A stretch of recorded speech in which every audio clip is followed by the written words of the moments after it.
Hello, everybody. Happy Sunday. Happy Palm Sunday or Passover, whatever you're celebrating. If you are celebrating anything, and if you're not celebrating anything, happy Sunday. So, thank you so much for joining me. This is our weekly recap of the actual factual news.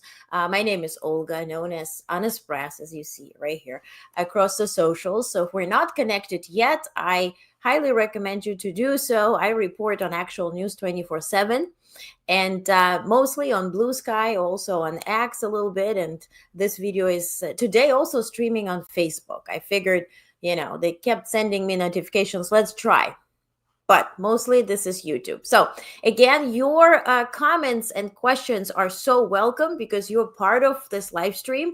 I love answering your questions and discussing it. I love also seeing your responses. So please hit like and subscribe and whatever. We're I think 20 people short of 19,000 subscribers on YouTube, which I know it's tiny, but it matters. So if you can, please tap subscribe. Okay, so first we're going to start with quick news. I report on actual news Monday through Saturday, through Friday, in my newsletter, as you see here, honestnetwork.com. It's free. Go subscribe.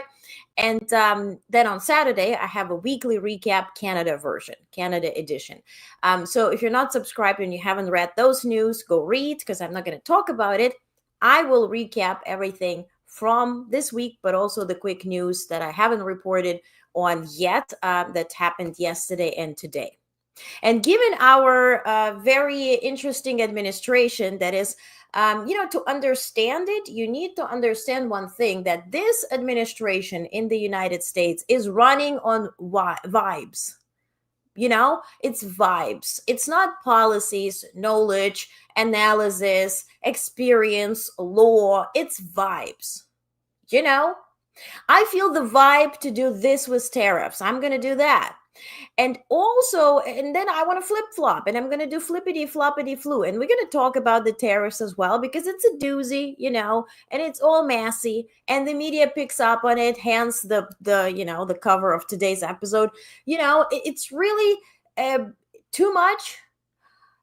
It's really too stupid at some point because none of this makes sense. None of this actually benefits you or me or all of us together as a collective.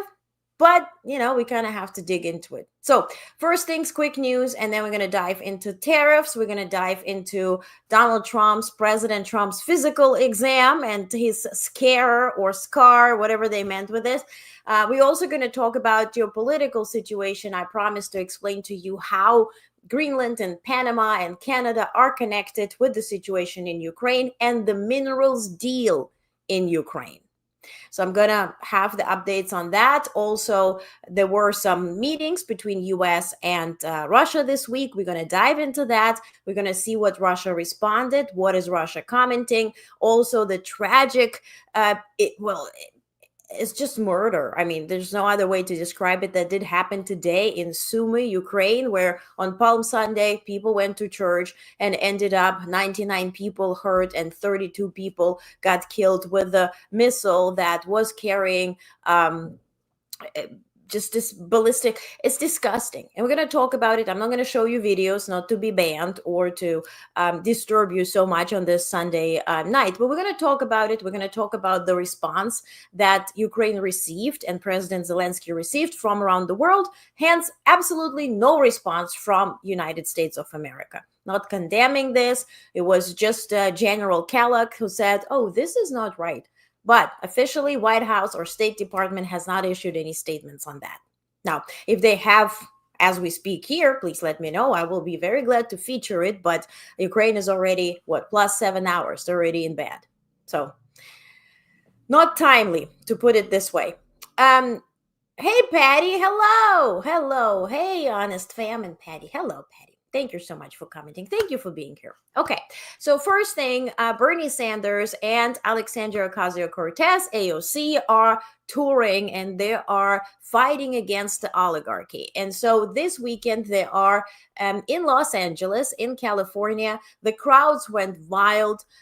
This is what you see here. Bernie Sanders posted that 36,000 people came out today, which was yesterday, to say no to Trumpism, no to oligarchy, no to authoritarianism, and no to rigged economy. Then Bernie Sanders, who's 83 and is working overtime, not playing golf or anything, but actually working, he even showed up at Coachella. He made this surprise appearance. So let's take a look at a snippet. Removed myself by accident. What I really love, that the message that he delivered both in LA at the rally with the 36,000 people, but also in Coachella, at Coachella, where he said that we need to understand that we are the 99% and they are, meaning the oligarchy, are 1%. So the power really lies in our hands. And I will not get tired to encourage you to help the algorithm show you what you're interested in, because you ultimately do decide with your actions on social media, meaning even just watching or scrolling or tapping like and share, with what will be shown to you. So if you see misinformation, like for instance, I speak Russian, so I see all the Putin stuff all over social media. So I tap the 3 dots on Instagram or on Facebook or wherever you are. Perhaps you just use Blue Sky. Tap and report disinformation, report spam, block it, say not interested, because then you will allow the algorithm to present to you what you are interested in. Also, when you still have your cable television and you put CNN or MSNBC just to complain about it, you are providing them with the budget to continue the shit show that they have been doing for decades. And now, as never, it matters the most. If you allow this to happen, where everything is just like to-do, we're covering the music, right? We just go with the flow 24/7, and we're just giving voice to craziness 24/7, this ultimately will make you, and does make you, feel worse about yourself, us together, and the country and the future. And this is also part of the strategy. So don't be afraid and really take action into muting, blocking, reporting. Okay? So, other crazy news from Pennsylvania. So, a man was arrested after allegedly setting fire to Pennsylvania governor's mansion. Governor Josh Shapiro and his family slept inside early Sunday morning. At 2 a.m., they were woken up by the fire department. And then at a press conference Sunday evening, authorities named 38-year-old Cody Balmer as the suspect. Balmer will be charged with attempted murder, terrorism, aggravated arson, and aggravated assault against an enumerated person, according to officials. The fire broke out overnight or after Shapiro, considered a potential presidential contender for Democratic Party in 2028, and his family celebrated the first night of the Jewish holiday of Passover, but luckily nobody was injured. Now, this was also, of course, this was reported all over news. I thought this was the article, but no, it's actually about deportations, which we're going to talk about soon. Also, some other quick news is that with tax filings due on Tuesday, the IRS has agreed to cooperate with Department of Homeland Security. Remember this story where we said, okay, you have people who came here illegally, but perhaps they did marry legal, well, American citizens. They have children who are citizen, and so they open LLC. They have essentially a tax number, right? Um, they might have also social security number, and they pay tax, right? And so for this, well, can you complain that those who came here illegally, perhaps even as babies, are actually benefiting our economy because they do work and they do? So this was the whole discussion.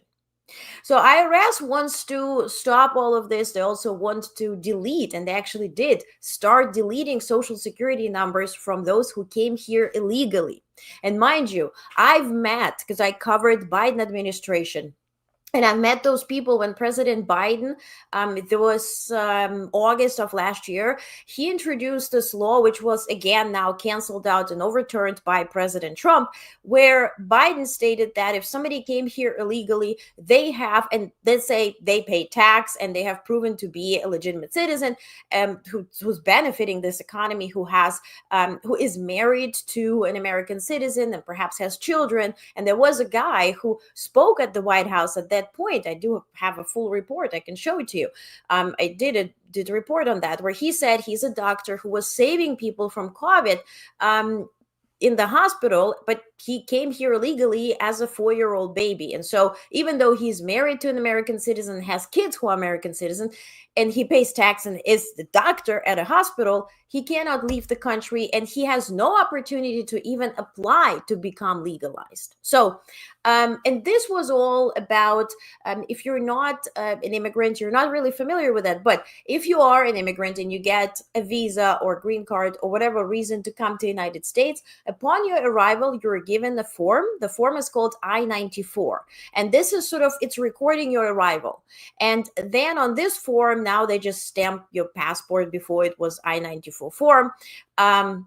Actually, before they were stamping the passport, then it was I-94 form. Now it's just online. So essentially, if you have, let's say, a 10-year visa or anything, they stamp how many months you can remain here, like 3 months, 6 months, 12 months, whatever, right?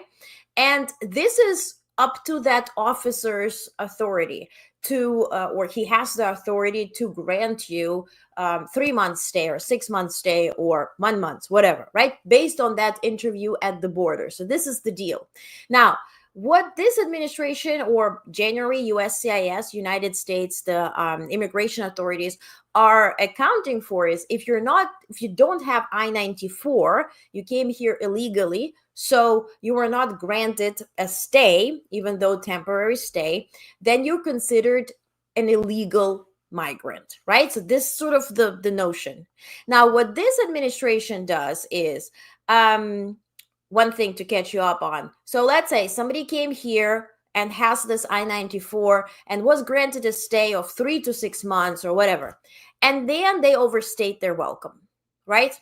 The same thing can happen with European Union. Let's say somebody has an EU visa, if you need one, and you can stay 90 days in a year, and you stayed 91 days, so now you are legally there, even though you do have a visa. So this is not exclusive to the United States. But let's say somebody did overstay their permitted stay based on this I-94 form.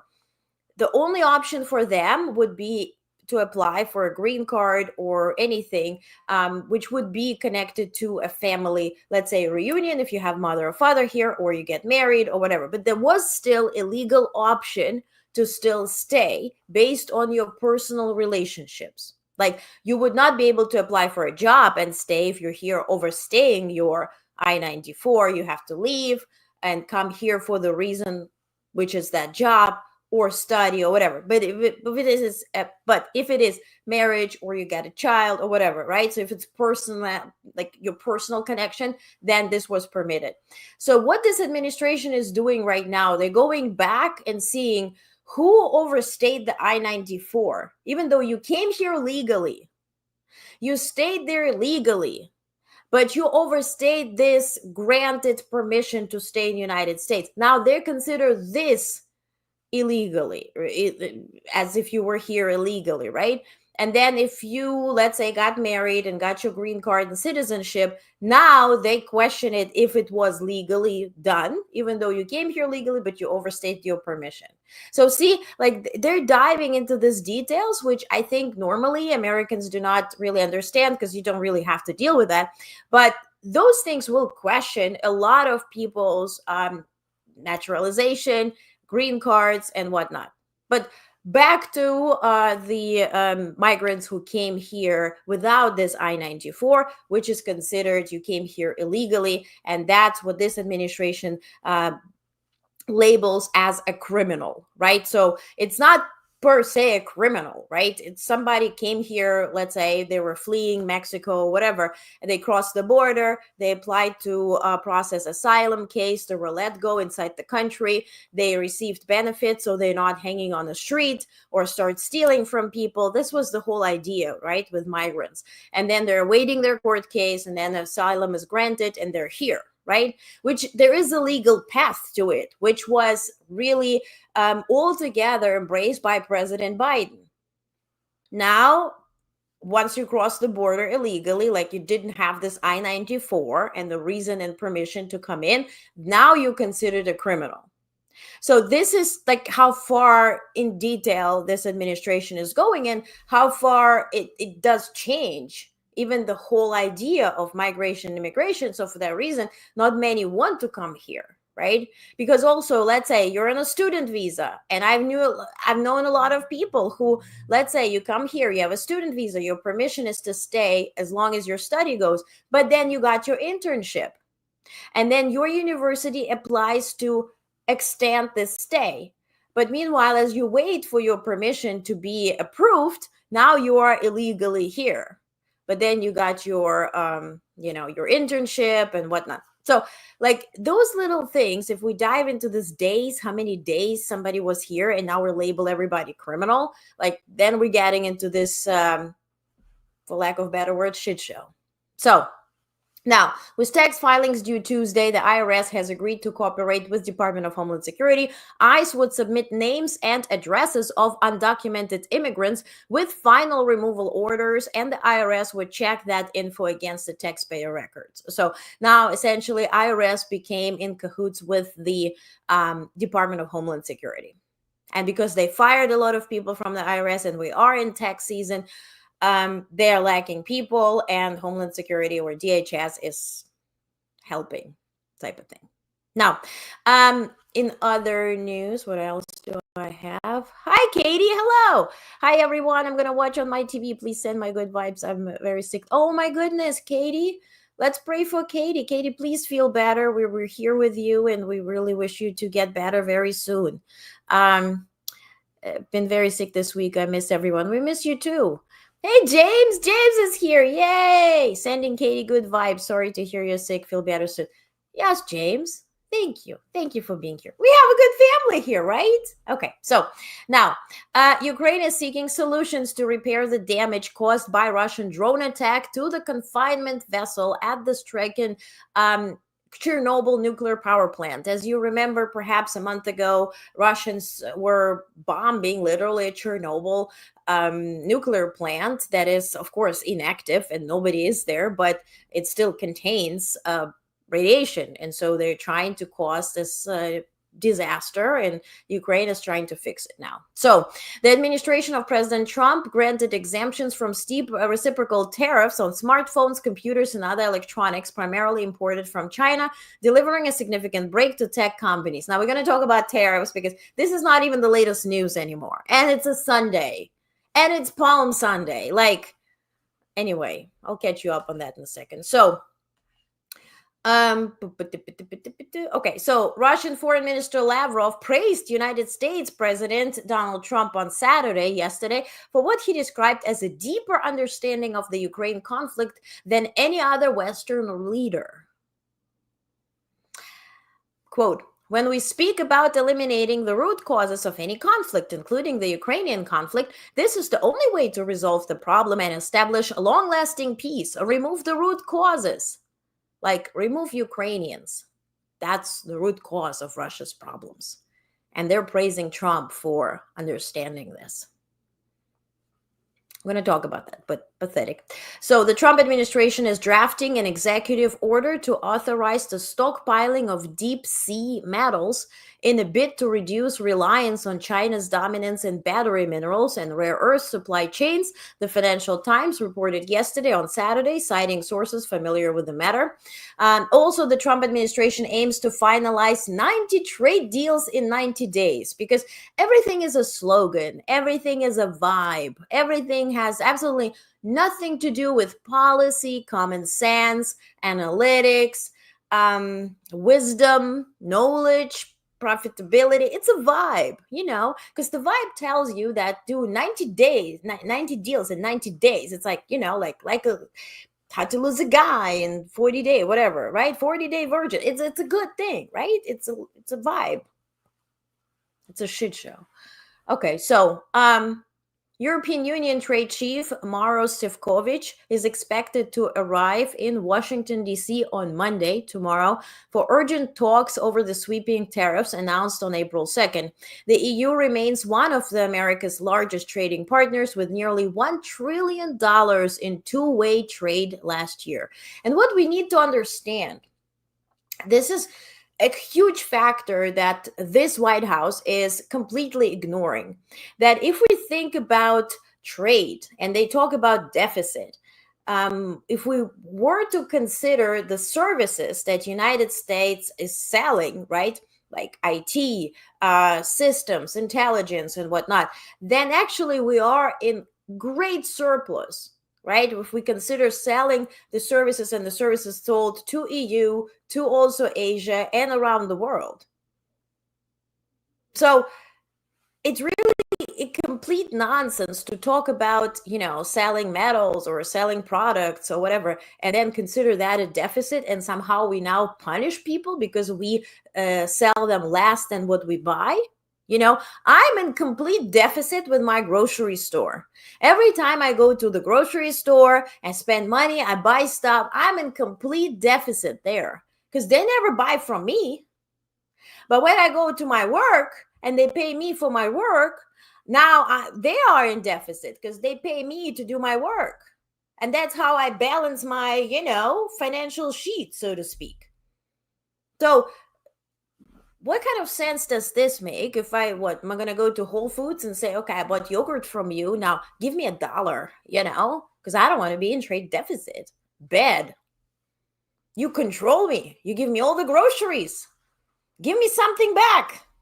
That's dumbness. It's just stupid. It's dumb. I don't know what kind of vibe this is, because that's not even the vibe, because we're killing our economy second week in a row. First was a week when he announced it, a week prior. Then the tariffs went into place. Then it goes back and forth, back and forth. The bonds go crazy. China is dumping them. Like, it's just insane. We're killing our economy. And if we stay in this shit show for another week, then probably we will not be able to afford this type of internet very soon to connect here online. And this will be the very last laptop I bought, and the very last phones that we could buy too. Now, Apple flew 600 tons of iPhones, the new generation iPhones that will be released in September, just trying to avoid those tariffs. But, I mean, how long will that last? Okay, so on another note, and again, we're catching up on quick news, Iran and United States described their talks yesterday in Oman as positive and constructive, agreeing to meet again next week as part of ongoing efforts to address Tehran's expanding nuclear program. President Trump has threatened military action if no agreement is reached. But the main vibe, again, it's all about vibes. The vibe was positive. It was like, okay, we're going to talk about it with Iran, and Iran is listening, and maybe they're going to give us their nuclear bomb. Wouldn't that be a vibe? Amazing. Now, Hegseth, the Secretary of Defense, made a tour, like all of them, the whole Trump administration, Hegseth, Bessent, Hegseth, and all of them, all kind of named alike, do a tour on Sunday. They go to every single show on Fox News, Newsmax, and all this MAGAville, and they, spread disinformation, essentially. So today, after this positive vibe with Iran, listen to Hegseth, what he delivered today on live television. But he's also dead serious that if we can't figure this out at the negotiating table, then there are other options, to include my department, to ensure that Iran never has a nuclear bomb. We hope we never get there. We really do, Maria. But what we're doing with the Houthis and what we're doing in the region, we've shown a capability to go far, to go deep, and to go big. And again, we don't want to do that. But if we have to, we will, to prevent the nuclear. Deep, far, and it's a vibe. All of this is a vibe, because this is a great thing for media to take. We go far, we go deep, we go hard. I mean, is that porn? Or is he still talking about Iran? Or is he talking about something he plans on doing tonight? But all of this presents you with a great opportunity to cover it, right? Because it's provocative.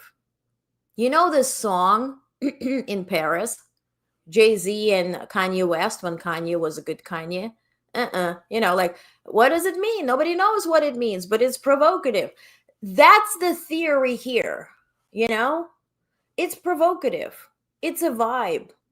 But what we need to understand, coming back to tariffs, we're dealing with folks like China, with Iran, with Korea, where the leaders, yeah, they are actually authoritarian leaders, and they control or they hold their population in the iron fist, but they have dignity.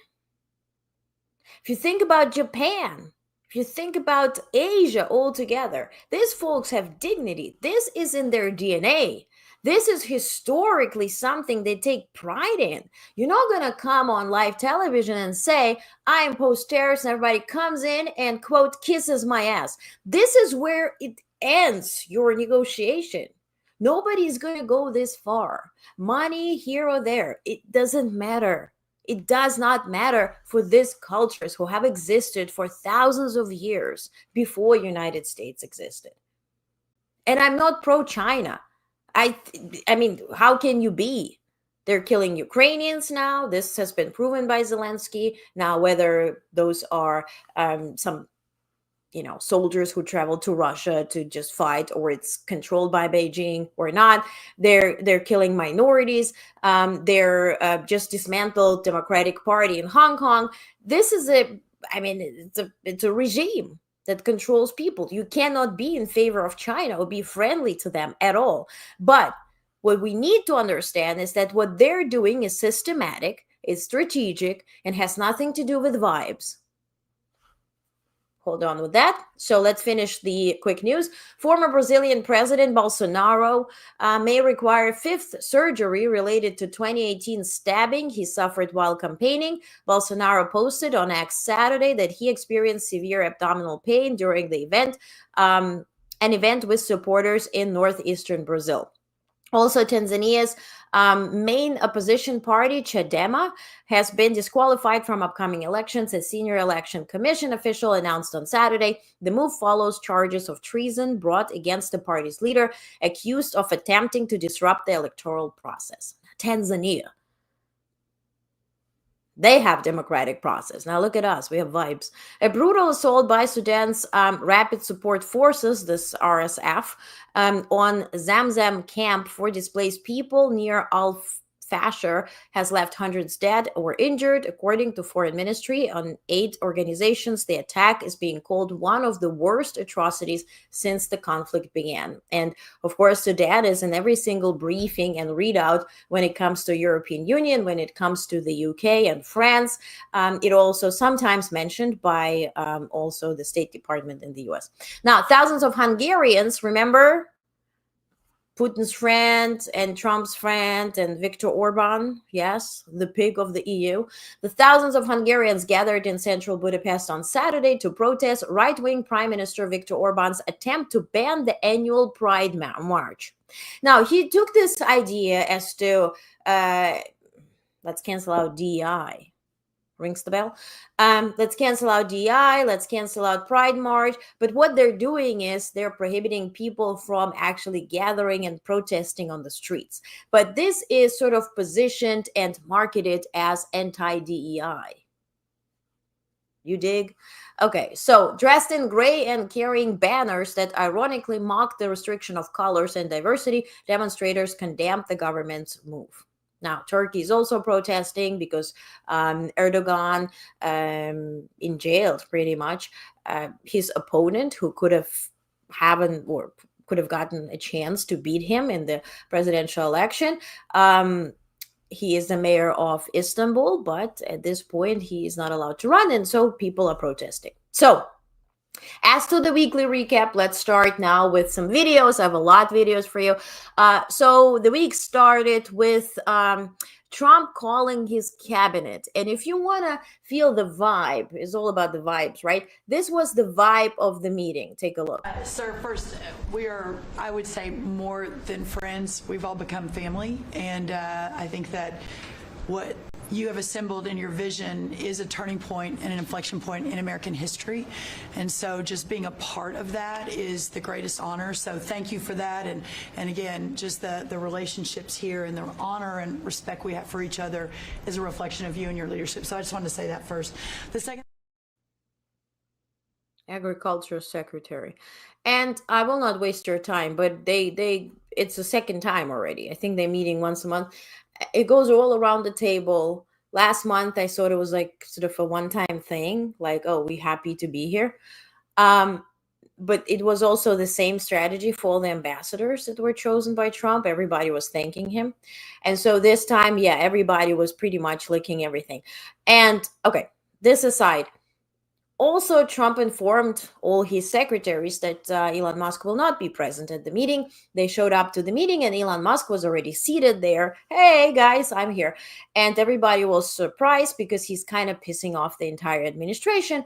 But then he reportedly, well, we saw the video where he said that he's planning on saving America. Well, Doge is going to save America $150 billion instead of $1 trillion that he promised earlier. So much to efficiency. Now let's talk about deportations. So this is a case law. So if you're not from America, right, we have, of course, the Constitution. We do have amendments. We do have policies, but we also have case law, right? When something happens, there's a decision in court. And so based on that decision, we're deciding on other cases, right? Simple terms. I'm going to explain everything very simply here. So now, this is a case law with the deportation of this guy, well, a gentleman from Maryland who was unjustly deported to El Salvador. He is not from El Salvador. He was just pretty much sold out and deported, or allegedly, right, to El Salvador. So what we know is that U.S. administration or U.S. government has paid $6 million to Bukele, which is El Salvador's leader, to maintain and gather these people, right, to hold them for us. Then the administration stated, well, actually, Secretary, the press secretary of the White House, Carolyn Leavitt, she said that, yes, well, although it is kind of illegal, but they're looking whether there could be a legal way to deport U.S. citizens who are criminals to El Salvador, which is completely, just Google what happened in Germany and why Auschwitz was actually in Poland. So then the news came that ICE, right, immigration authority has asked for $94 billion investment. And then you think, what are they going to do with that? What, deport people or build camps? What's the deal here, right? And if we impose tariffs, so we say, well, we're going to produce everything in the United States and the labor costs will actually make it very non-competitive. Are we going to use this detained people or detainees to build those iPhones, or what's the deal here? Why ICE needs $94 billion, but press does not ask. So there's the thing. So we'll see. Now, Trump administration ultimately said, yes, this was a mistake. This guy was wrongfully deported to El Salvador. Then the court ruled that Trump administration has 3 days to return him from El Salvador. And if he has to face the law and the music, then he has due process. To which then Trump administration said that, no, we're not going to do it. We're just going to ignore everything. But meanwhile, they still acknowledge that the guy was in fact deported unjustly, right? You see here, this was NPR. Trump administration tells judge, man wrongfully deported to El Salvador is alive, but still detained. right? Then Trump tweets this yesterday, looking forward to seeing President Bukele of El Salvador on Monday, tomorrow. Busy day. EU is coming to White House, and then also El Salvador. Our nations are working closely together to eradicate terrorist organizations and build future of prosperity, blah, blah, blah, blah, blah. What matters here is where he says that President Bukele has graciously accepted into his nation's custody some of the most violent alien enemies of the world, and particularly United States. These barbarians are now in sole custody of El Salvador, a proud and sovereign nation.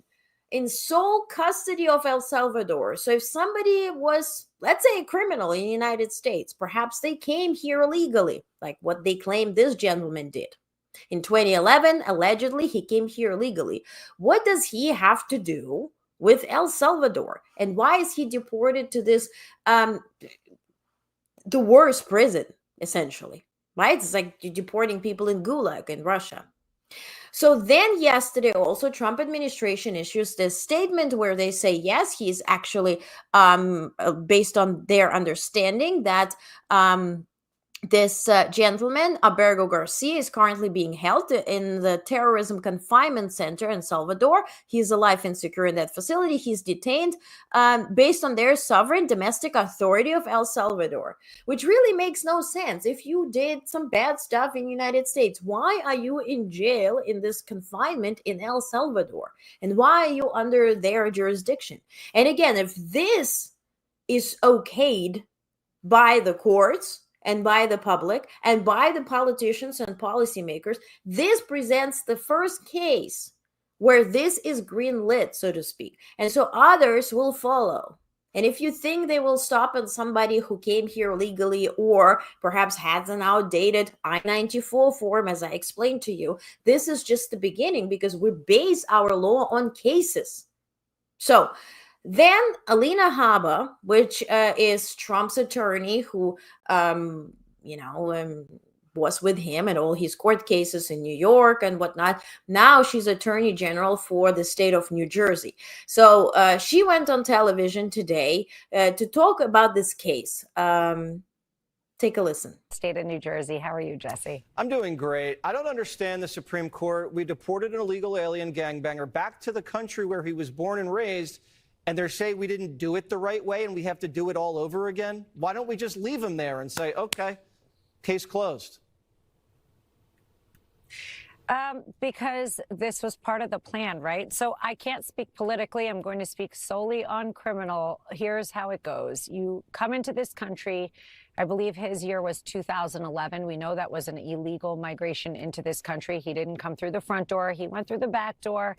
And now they're saying, oh, but you said he was a gang. He wasn't a gang. We're not sure about that. Come back. Let us do due process. So let me explain something that Americans are a little bit confused about, I believe. And now I've been sitting in New Jersey in the U.S. Attorney's Office, and I'm fully briefed on this with ICE. We get administrative warrants from the courts, from the administrative courts, saying these people are in fact illegals, they should be deported. We then have to execute these warrants. We get them deported.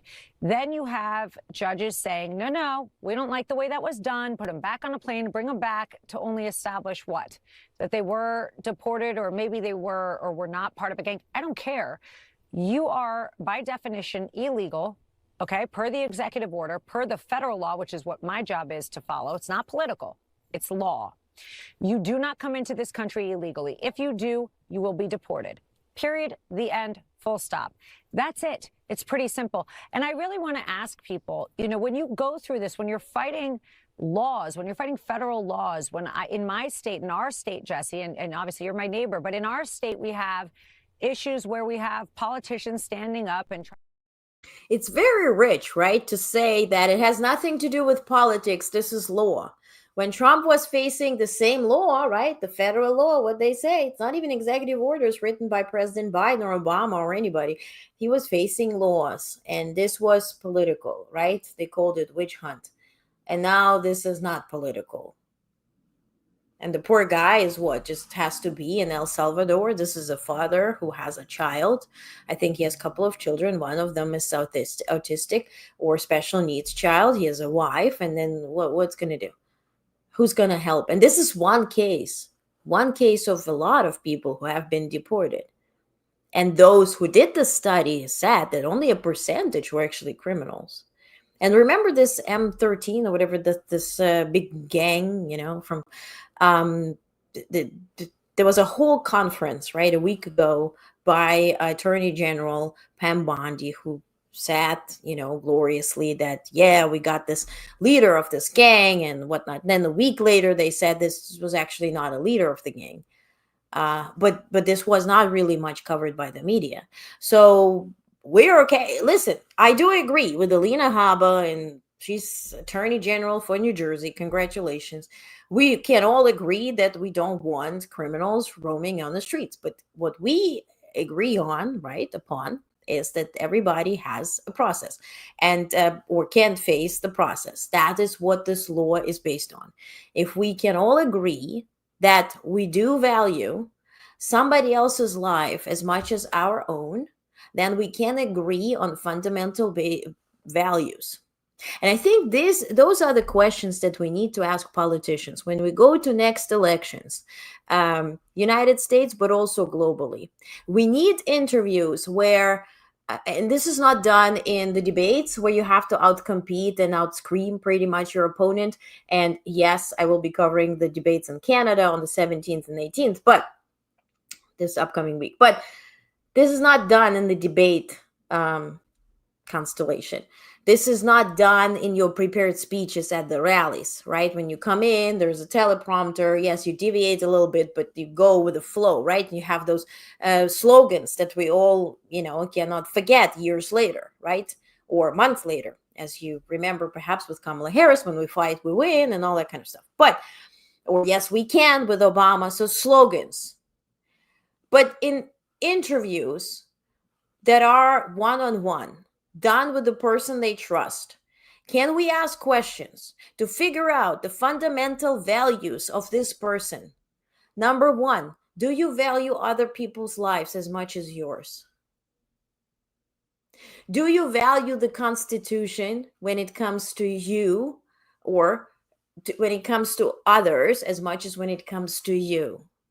Are you respecting the history of this country? Are you consciously trying to play a role in the long-term history of this country? Or are you trying to shape it so it just benefits you? In other words, are you interested in short-term goals, which means I'm going to screw you just to have a profit? Or are you interested to be a part of a long journey for this country and this nation, and just you're okay playing this little pivotal part? Pivotal or not, in this long journey? We need to have those questions. We need to know who the hell these people are. We need to bring people in the politics. Yeah, we're going to say, yeah, politics is personal, business is personal, but it is actually about people. People want to know, what kind of person are you? Because you're one of us. We people select the you people to lead us people. We want to know, who are you as people? What kind of values do you have? We can all agree that we all, sleep and poop and do whatever. This is our fundamental values as a Homo sapiens. But what are your values? What are you driven by? So we can decide if you're going to be at the wheel or not. Would you put a pilot to fly your plane where he says, I don't value other people's life as much as my own? To the loo. I'm going to, main thing is I'm going to win against the other pilot that flies right here, and I don't care how you're going to feel. No. I brought my friends to fly the plane because we all buddies. We were chilling in a hotel, and now we're just going to fly this plane, Well, nobody knows how to fly, but it's a vibe, You wouldn't do it. We need to bring again back the good questions as to who the hell these people are. Worldwide. So we don't select another whoever. Okay, moving on. Let's talk about tariffs. So to catch you up, first, there were no tariffs. We had agreements. We had agreements on free trade with Canada and Mexico. Those were good times. We had we're part of one piece of land where Canada is on the first floor. We're on the ground floor. And then Mexico's in the basement, or Mexico's on the ground floor, and yada, yada. Okay, we're all members of one household type of thing. If shit were to hit the fan, who are we going to trade with in terms of if it is too scary or expensive to travel and export? We're going to trade with each other, right? Also, Mexico has things like bananas and avocados, which we don't really have. And Canada has other stuff that we don't really have, and vice versa. And we all lived happily ever after until we decided to dismantle that agreement and pretty much create another agreement in 2019, but call it in a different way. And then again, we lived happily ever after. Until then, the tariffs came and we declared our neighbors as our enemies. And then those who are our enemies and our foes actually declared our friends because we're mesmerized by their leaders and we want to copy their style. Okay, so then the tariffs came. First, again, April 2nd, there were this reciprocal tariffs, which makes absolutely no sense because it's based on the deficit. As I just explained to you, I am personally in the deficit with my grocery store. Every single time I go, I leave money and they give me stuff, but they never take anything from me rather than money. So we're kind of like in trade deficit. Because I'm telling them, do you want political analysis? Do you want a newsletter? And they're like, no, we don't want that. Buy our stuff. So based on that, we're pretty much punishing countries that we buy from them more than what they buy from us. Instead of fixing our own problem internally, why the heck we're doing it? Exactly. Also, same story with fentanyl. Yes, fentanyl is produced in China. Yes, it is smuggled across borders. But what we need to kind of face is also causation. What causes Americans to consume that much of fentanyl? What are those doctors that are abusing their powers to prescribe this type of stuff to people that gets them addicted? Who has access that is not permitted normally to have access to this fentanyl? So instead of facing the music and kind of fixing the root of the problem, we're trying to punish everybody else. Now, we need to do it. If we are the White House, we need to do it these days because unless we tie the tariffs to national security threats, we're not allowed to even talk about those tariffs because then we need Congress and 2/3 of their approval to even talk about tariffs. Only permission is if we tie it with national security.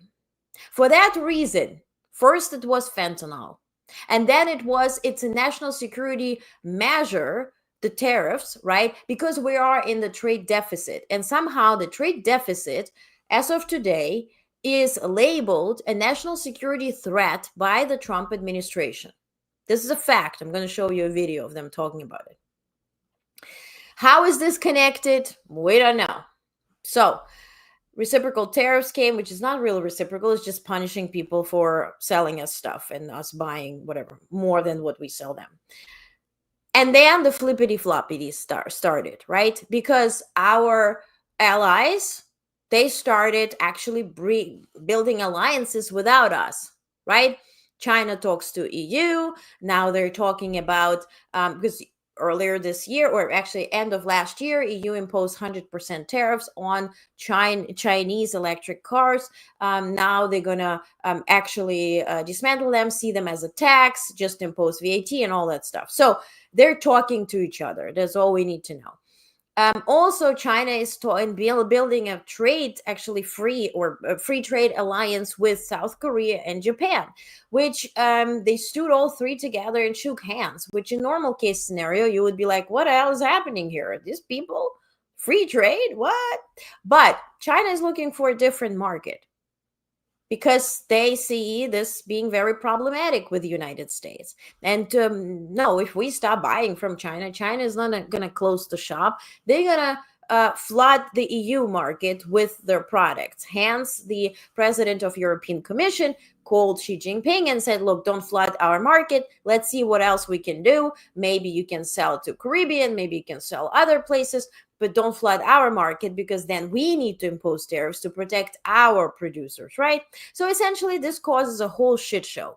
Now, when it comes to Canada, yes, we have free trade agreements, but there are limits. Like, for instance, there are certain things when we're selling our genetically modified milk or products or any type of food to Canada. Canada says, we actually don't want to eat GMO, or we don't want to eat your milk that had hormones in it, or okay, you can import it, but only to this amount that we know is sort of like will be asked for. But anything beyond that will have a steep tariff. So you don't flood our zone with your stuff that we don't need and that expires. So we then have to handle, this shit show, right? Let's say you export so much milk that we cannot drink. What are we going to do with that, right? So then we're facing all kinds of problems. So for that reason, there are actually limits on the trade based on the needs.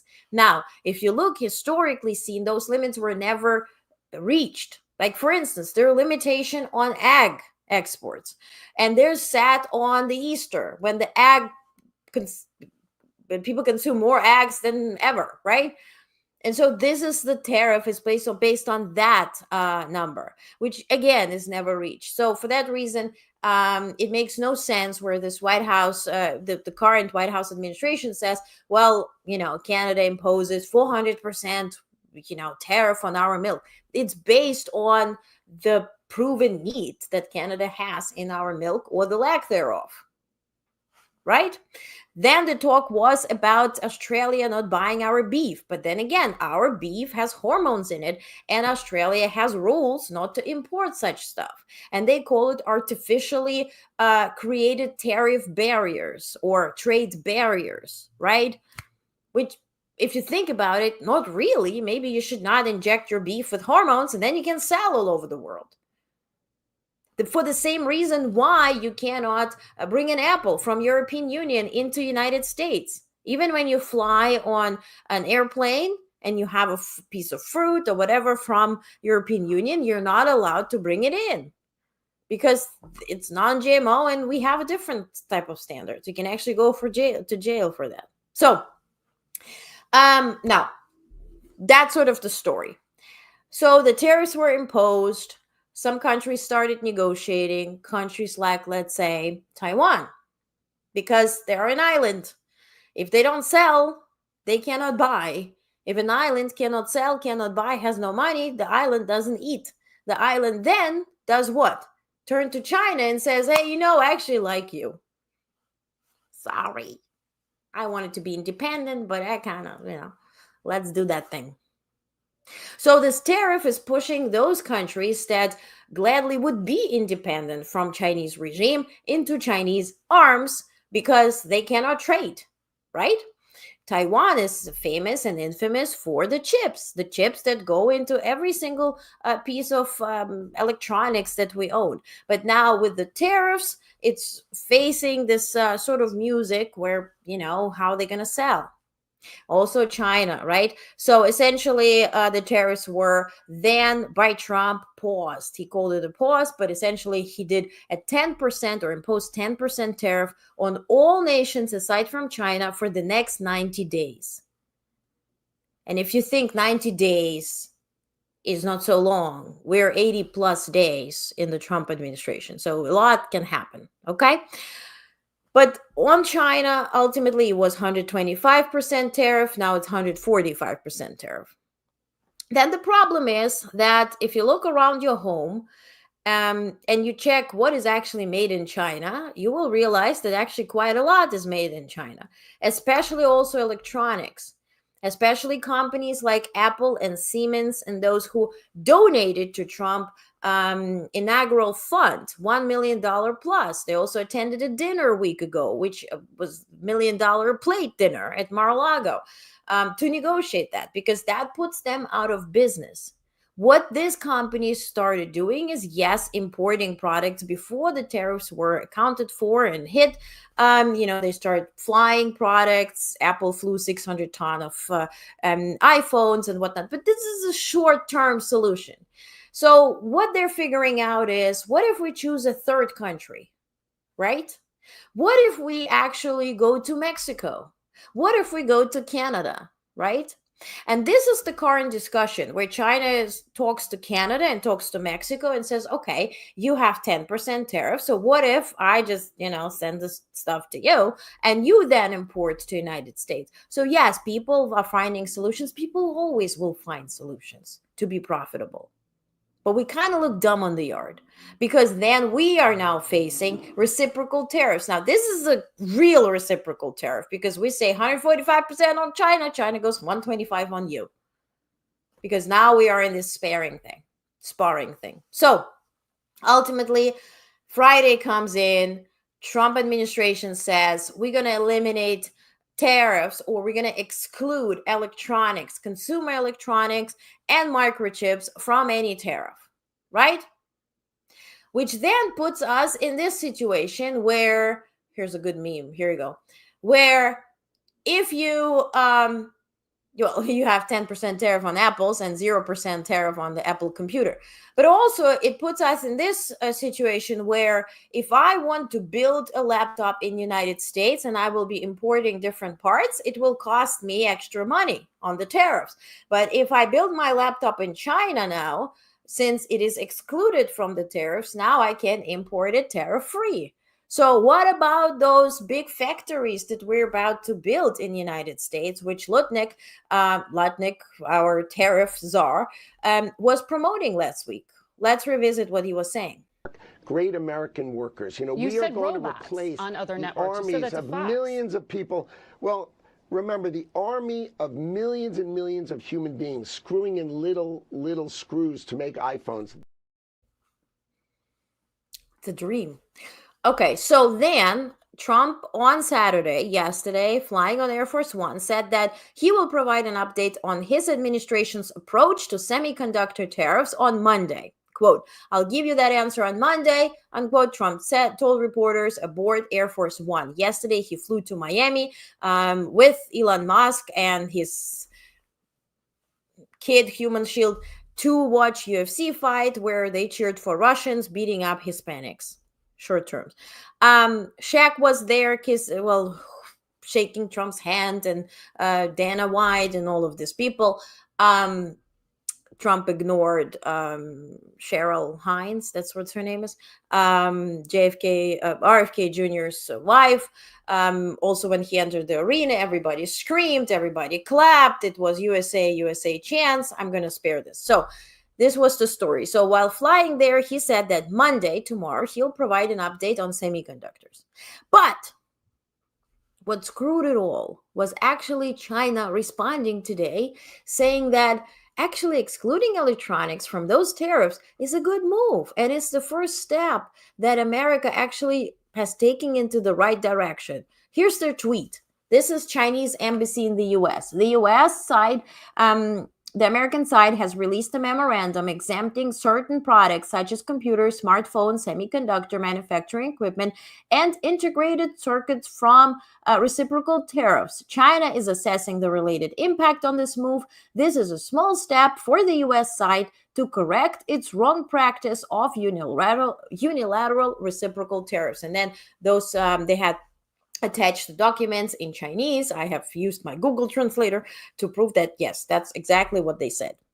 Then, Trump administration sends their warriors across TV stations to blabber stuff about tariffs. And why do I say blabber stuff about tariffs? It's because they contradict themselves. Again, pay attention how they connect tariffs to our national security, which makes no sense. Take a look. Now, on the trade policy, the whole point of the trade policy is to address the national emergency that we're too dependent on foreign products in the U.S., especially if we were at a time of conflict, and we're doing something about that. And the Reciprocal Act was basically, guys, if you come to the table and negotiate with us and treat us the same way we treat you, then we'll get your rate really low. And so right now, 130 countries have responded, and we're negotiating with them, and they've got their rate down to 10%.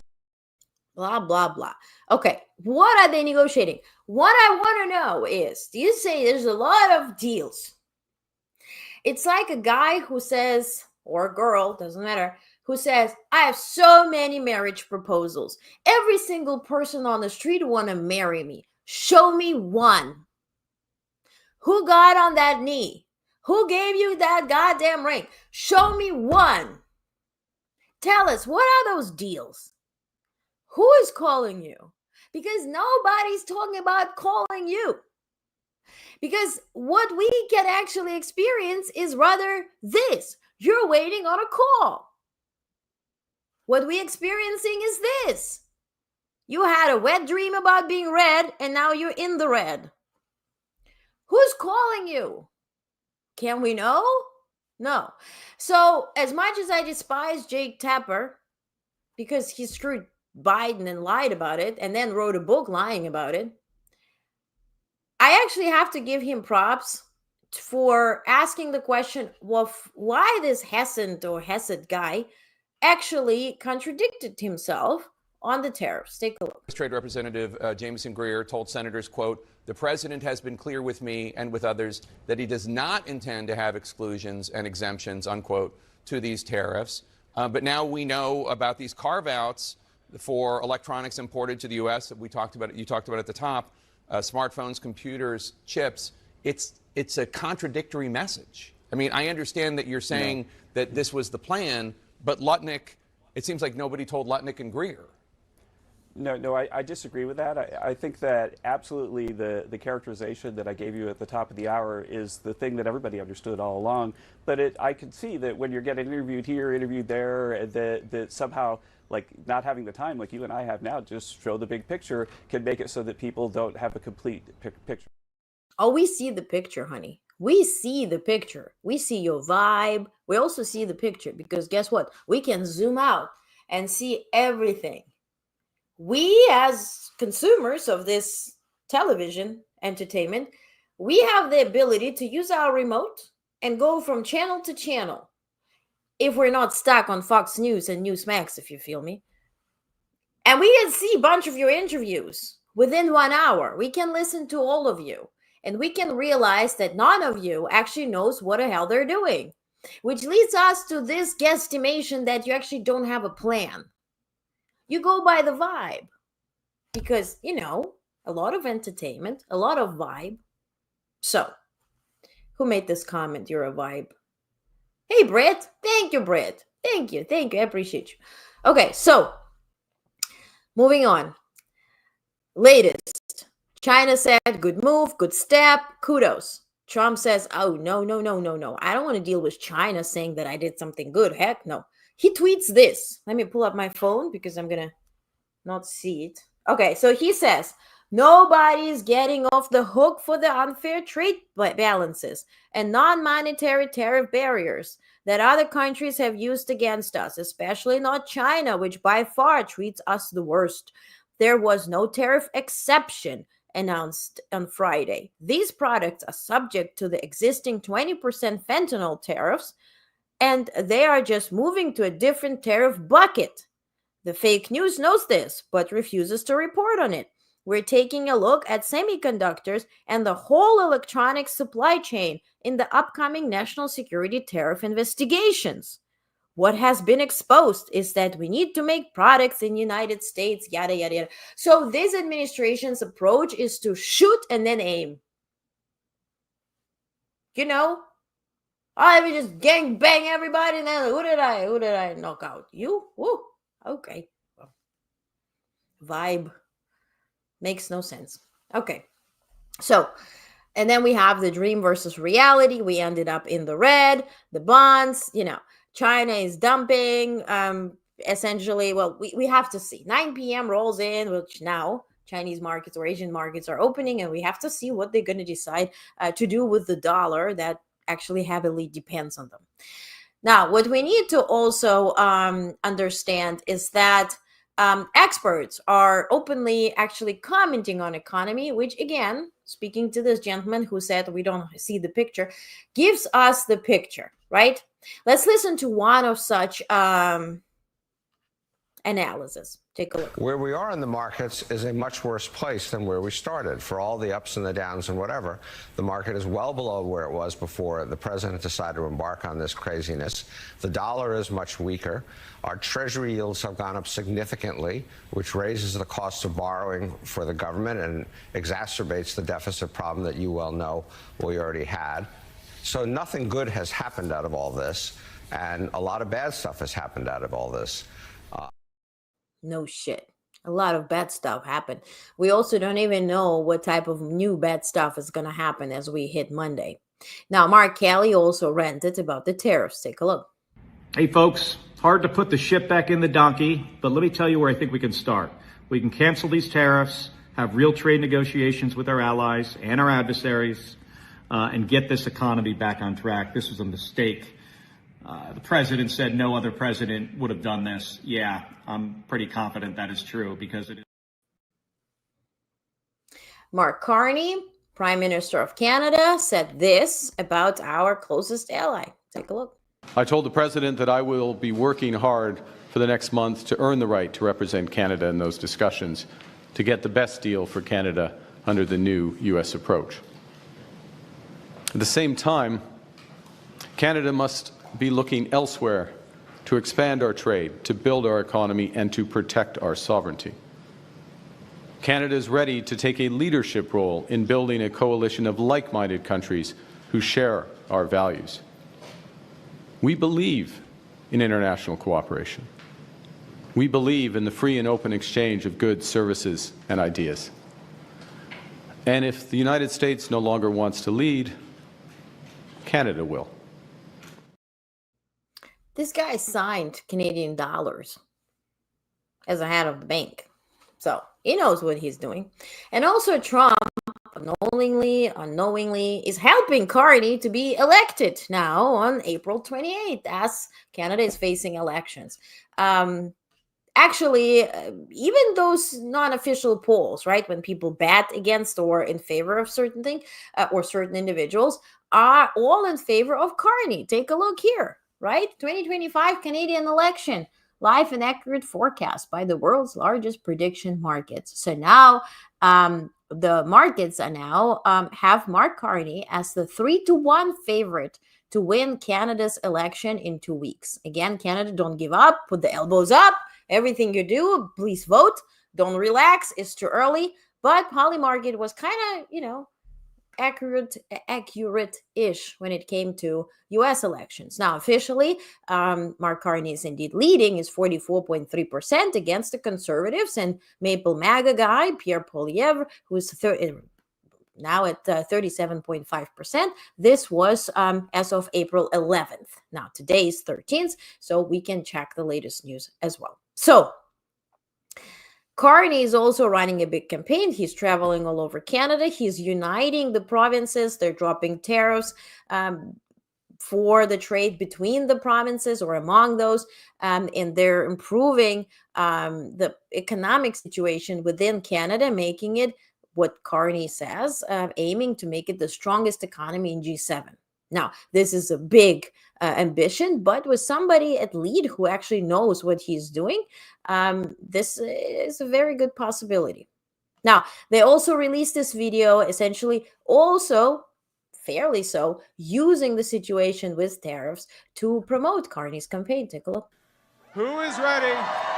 Who is ready to stand up? Stand up for Canada.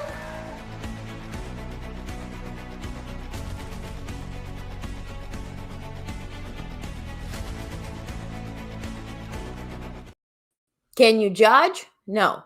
Now, what I want to do, because I'm crazy like that, I want to promote Canadian businesses. I want us to get to know who those businesses are, or what those businesses are. I want to know their stories.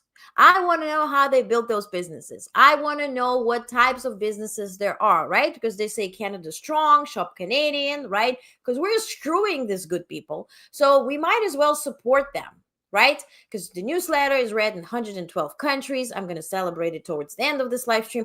But altogether, the second biggest market for the news brief that I encourage you to subscribe to, it's free, is Canada. So I really want to support Canadian businesses, and by learning about them and from them. Let's learn their stories. Let's meet those founders. Let's see what they're doing.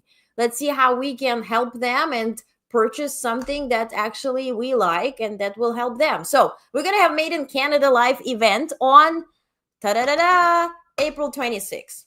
I'm going to set the time. It's going to be live. It's going to be great. So there will be Canadian business owners talking about the situation, talking about their products and their stories, also talking about the tariffs, talking about also how that did impact them, what they're looking forward to. We're also going to hear from elected officials from Canada, also their organizations that do help small businesses, so also business owners can learn a thing or two about possibilities that are there. And I encourage all of you to join. There will be also emerging artists from Canada, joining us. So if you are here with Honest Network for a long time, first thing I did was a 12-hour marathon. It's not going to be 12 hours. It's going to be a couple of hours. But 12-hour marathon during Black Lives Matter movement where we raised money for NAACP. We also then did one for Stop Asian Hate when we faced that music and raised money as well. So this idea here is we're not raising anything, but we want to highlight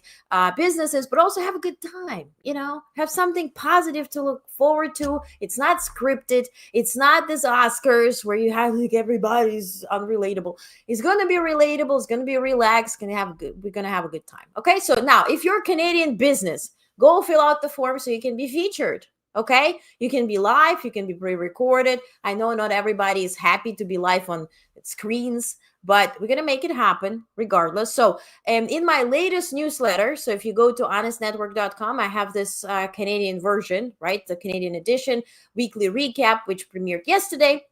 Has a good picture with the Canadian cap. It says like Canada's already great, or whatever you say. So there's a link to this form. I'm also going to put it everywhere. So go ahead. It's free. Nobody's charging you anything. So come in so we can feature you. Okay.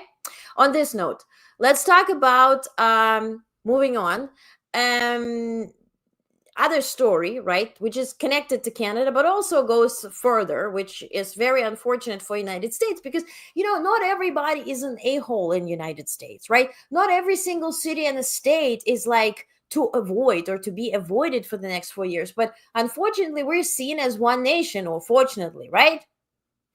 So Financial Times did this research, see how travel or the willingness to travel and actually pre-booked and now canceled travel plans have affected the economy of the United States. And even though New York and California are trying to even persuade Canadians to travel because we're so different, they say, well, you're going to lose $3.4 billion in 1 year on our travel. And this is Canada only. And we're just going to come when Trump is out. So you see here, Australia, Denmark, Germany, Iceland, UK, Sweden, Spain, Norway, everybody is rightfully so scared because when you come in here and they tell you have to travel with some burner phone so they don't look at this and look at that. And you're like, oh, let's travel to some other place. Sounds good to me. Why would I even do it? So now,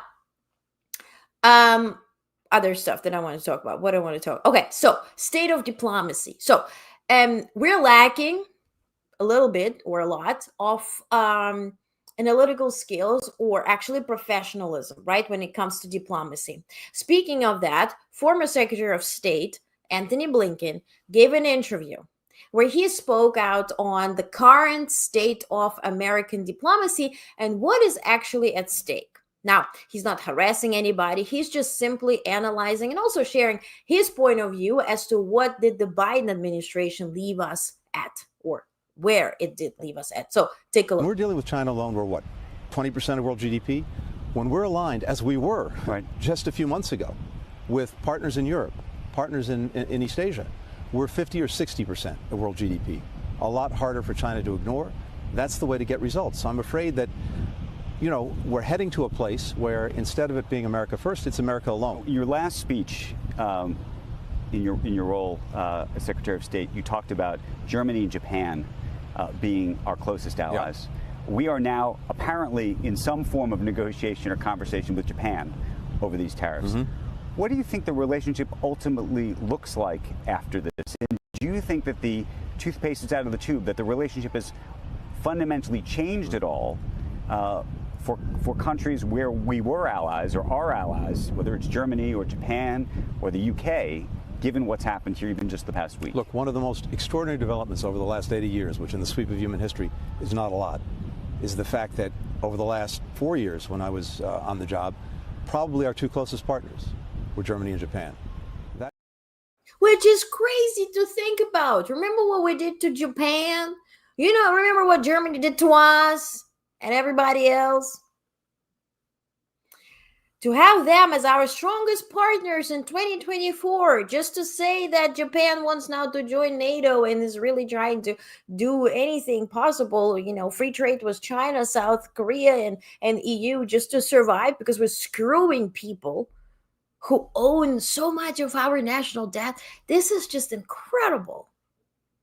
Also in Germany, I'm going to have direct quotes of this incoming Chancellor Merz, but Germany is applying to have nukes again. Germany is reportedly working on an offer to buy out American military bases as soon as this summer. Germany is building the strongest army, investing trillion euros into their army. That's where we at right now. Based on these shenanigans that are based on vibes. Okay? Now, back to America, Medicaid. Yes, they passed the budget. Yes, they want to cut $1 trillion. This is not possible without cutting Medicaid in one shape or form. So, Johnson, the Speaker of the House, has spoken today on television. Take a look.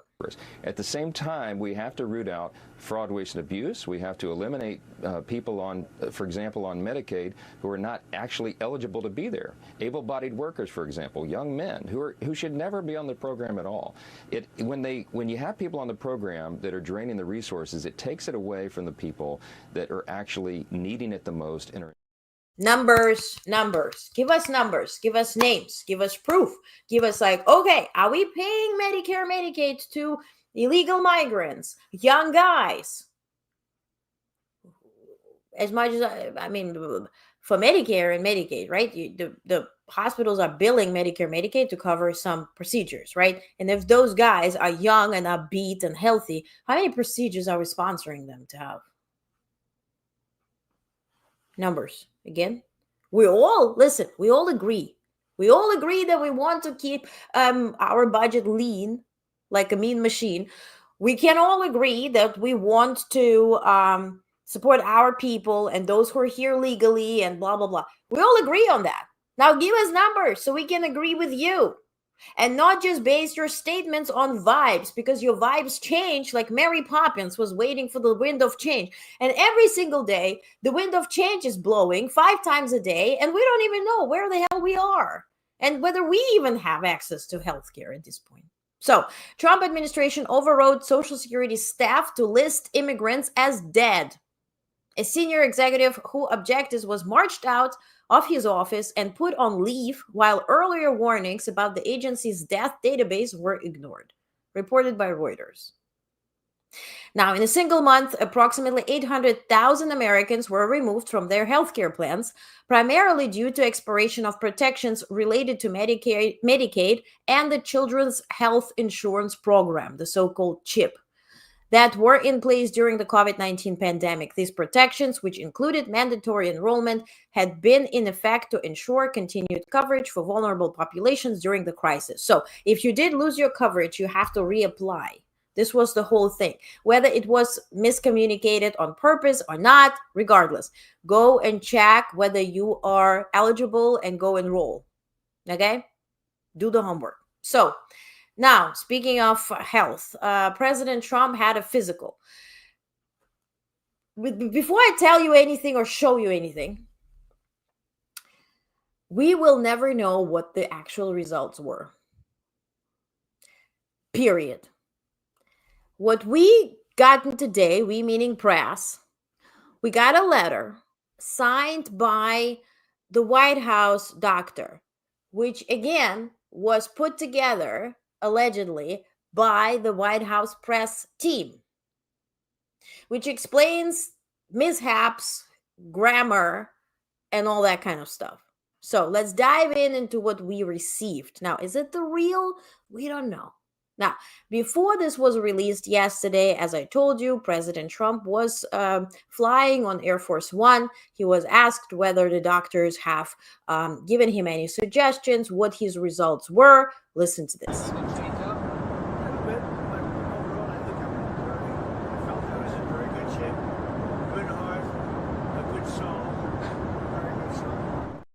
If you couldn't hear, he said that the doctor said he has a good heart and a good soul, very good soul. I don't know what type of soul searching they were doing, but my doctor doesn't do it. I want to have a doctor who looks into my soul. Listen, give me that doctor. Okay, so maybe it's this one. So they released this data here, which essentially tells us that everything is fine, aside from, and they spelled it S-C-A-R-E, a scare on his ear from the gunshot. Did they mean scar, like the 2 R's, or was it just a scare? We don't know. We just go with the flow. So they had this results here. Essentially, he's doing great, low cholesterol, everything is fantastic. He's young, upbeat, and very in his senses. Like, he's perfect to run the country. Also, what they say, they attribute his perfect condition to a lot of wins in golf and being very physically active. And now, if you look at this data here, he's 224 pounds, allegedly, 6'3" tall, right? 6'3" feet tall, which is actually the numbers of this guy.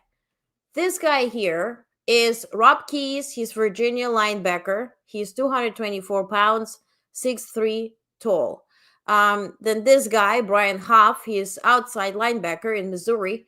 He has exactly the same vitals that Trump has. So essentially, in summary, 6'3" male weighing 224 lbs is considered, well, we need to talk about the composition, right? Body composition. And it's really important, right? Because you can have 224 pounds of muscle, right? Have you ever tried to lose weight and you started doing exercises and you actually got leaner and meaner, but your weight was actually going up because the muscle is heavier than fat, right? So body composition is essentially important. But if you do consider somebody who's not an athlete, who's 6'3", tall, weighing 224 pounds, then BMI calculations will tell you that this person is considered overweight. While BMI is a useful tool for assessing weight, it's important to consider other factors like body composition and overall health. So all the tweets on tariffs and whatnot came from this leader who is lean, mean, and a healthy machine. Take a look.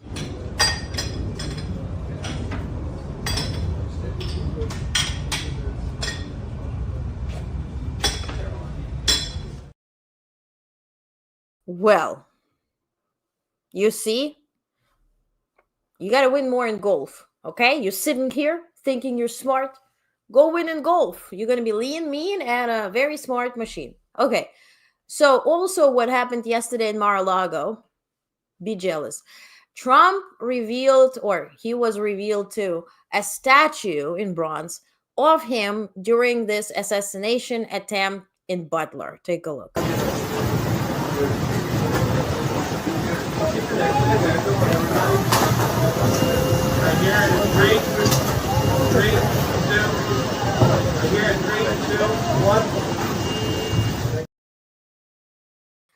I know you're dying to see how that thing looks yeah, right? Did I guess it right? Here it is. The guy who did that stuff, he actually runs for, I did my research because, you know, journalism. He runs for a position in New York. And so he did that thing. He gifted that thing to Trump. He said that press can contact me to talk about this stuff, but also to talk about my campaign because he's running in New York District. So now let's talk about Ukraine. So Ukraine received a new deal, an updated deal from the United States. Ultimately, no security guarantees, America says whatever we essentially use to replenish our stockpiles, like we allocated money to buy from ourselves older equipment to give to Ukraine. So we have the money to buy new equipment, the F-35s and all that kind of stuff. Majority of the money went on that. Then $32 billion went in direct aid to Ukraine. But they put it all together as one package and they say, this is the bill, Ukraine, pay it. Okay? Doesn't matter. Pay all of it, plus 4%. Essentially, Ukraine, if they were to sign this minerals deal, they have to give up all the profits on all the natural resources, plus 4% until they paid it all in full into United States sovereign fund. Only United States can withdraw the money. Ukraine can do nothing. Okay, so that's the deal. They met with Ukrainians on Friday. The atmosphere was not good because Ukrainians were not really going along with this. They sent lawyers to negotiate on behalf of Ukraine, which kind of said, screw you and whatnot. So also, Witkoff, who is our, I guess, star diplomat, because he's negotiating with Iran. He's also meeting with Putin.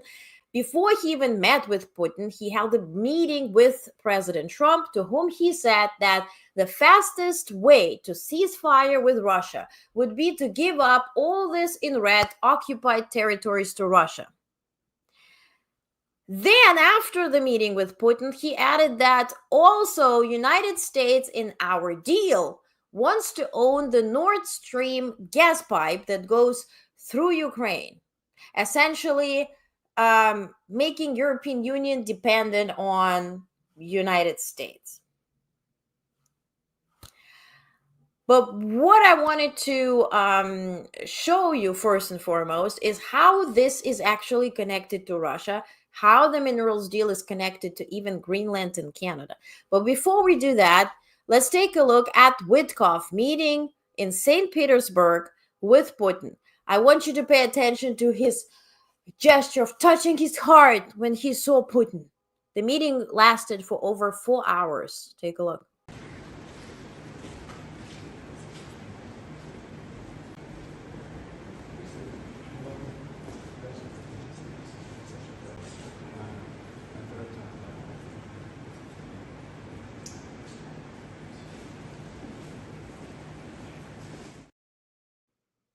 I'm reading your comments. Gotta be 275.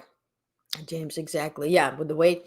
Okay, so you saw, oh, dear leaders coming. Oh my God, I'm gonna get. Maybe he learned new history, new version of history, world history. I don't know. But the meeting lasted for over 4 hours. There is not a single readout from neither Kremlin nor the White House. We have zero information. We have this video presented by Kremlin. We have pictures of them shaking hands presented by Kremlin. We have no readout what they talked about. What we do know is that Russia upped their bombings on civilians in Ukraine. We're going to talk about that in a second. Let's finish on Russia. So yesterday I tweeted, or I shared this tweet yesterday. Here we go. Here. Where Mario, who is well knowledge, if you're on X, follow him, Pavlovsky Mario, who said that Reuters reported that Trump is now demanding that Ukraine hands over control of the Gazprom gas pipeline, the one running through Ukraine to Europe. Let me translate this mafia-style bullshit to you. Putin wants Europe hooked back to on Russian gas. He's scared of strong European Union. Trump wants to control the pipeline like mob boss middleman. Ukraine aft either way. Now, how is this connected to everything? Now, this is my analysis, okay? This is reported by me, my analysis based on my knowledge and understanding, okay? Me. I hope I'm wrong, but this is based on too much. See, you watch that stuff, you start copying it. Okay, so let's say Ukraine is selling minerals, right? That they're signing up to this minerals deal.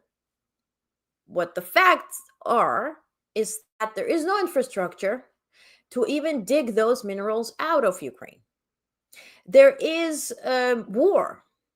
So you can't really go there or send American companies and just drill, baby, drill and sell those minerals and profit off of it. And this is all good. There is a war and there is no infrastructure. And to build that infrastructure, you have to import equipment. And the equipment has to travel what? Through Ukraine, from probably Poland, right? Because they're going to get it through Russia. Or you will ship it, right? And then you can't really ship it because the access to the water, right, in Witkoff's understanding, would be given to Russia, right? Crimea and here. So then you can ship it only through Odessa, which is like that little part of access to water. But then Russia bombs Odessa all the time and wants to own it. So ultimately, even if Ukraine were to sign that deal, then America would say, and this would be very logical, as to we're not getting any money here. You know, Ukraine's bill is growing. This 4% is growing, right? Because we put now percentage on whatever they own, allegedly. So we're not getting anything. So then Russia could come in and say, hey, listen, here's a good deal. We like deals, right? Let me buy out whatever you signed with Ukraine for. And then US administration can present it as a great deal. Putin gave us a great offer. He returned to us all the stuff, maybe in cryptocurrency, that we invested into Ukraine. So, hey, listen, fantastic. Meanwhile, that would mean that Russia would own the minerals and everything that US is acquiring from Ukraine, which would also mean they would, in this scenario, own this Gazprom pipeline that goes through Ukraine, which means that European Union would rely on Russia yet again, and they will not be moving from Ukraine. Now, how is this connected to Greenland and Panama and Canada? They're not going to get Canada, that's for sure, especially if the election goes the way it is predicted. But Greenland, Panama, right? When it comes to Greenland and also the northern axis, right? The access to Arctic trade, so to speak. It is of direct interest for Putin to be a major player there. Also, China has declared itself a near Arctic state a couple of years ago, which makes absolutely no sense geographically, if you think so. But if you look at the map here, the green part is where Russia is trading right now. The red part is where Russia has no access to. For that reason, it is important for them to have access to the route that is only by working with Canada. Canada is not going to work with Russia. Sorry to break the news. But if Canada were that 51st state, or perhaps had a leader, Prime Minister, Maple MAGA guy, who would just succumb to Trump and make a deal with him and give access to Russia, and perhaps it could be presented as some type of partnership with Russia, right? Because the biggest thing now is China is a threat to our national security. This is how the tariffs are presented. The tariffs are bogus. But what it does, it teaches us this understanding that Canada is a threat to our national security. China is a threat to our national security, right? So then we'll say, okay, well, China is a threat. They want a deal in the Arctic. So why don't we work with Russia together and combine our powers to go against China? So we together will be more strong or stronger than alone, right?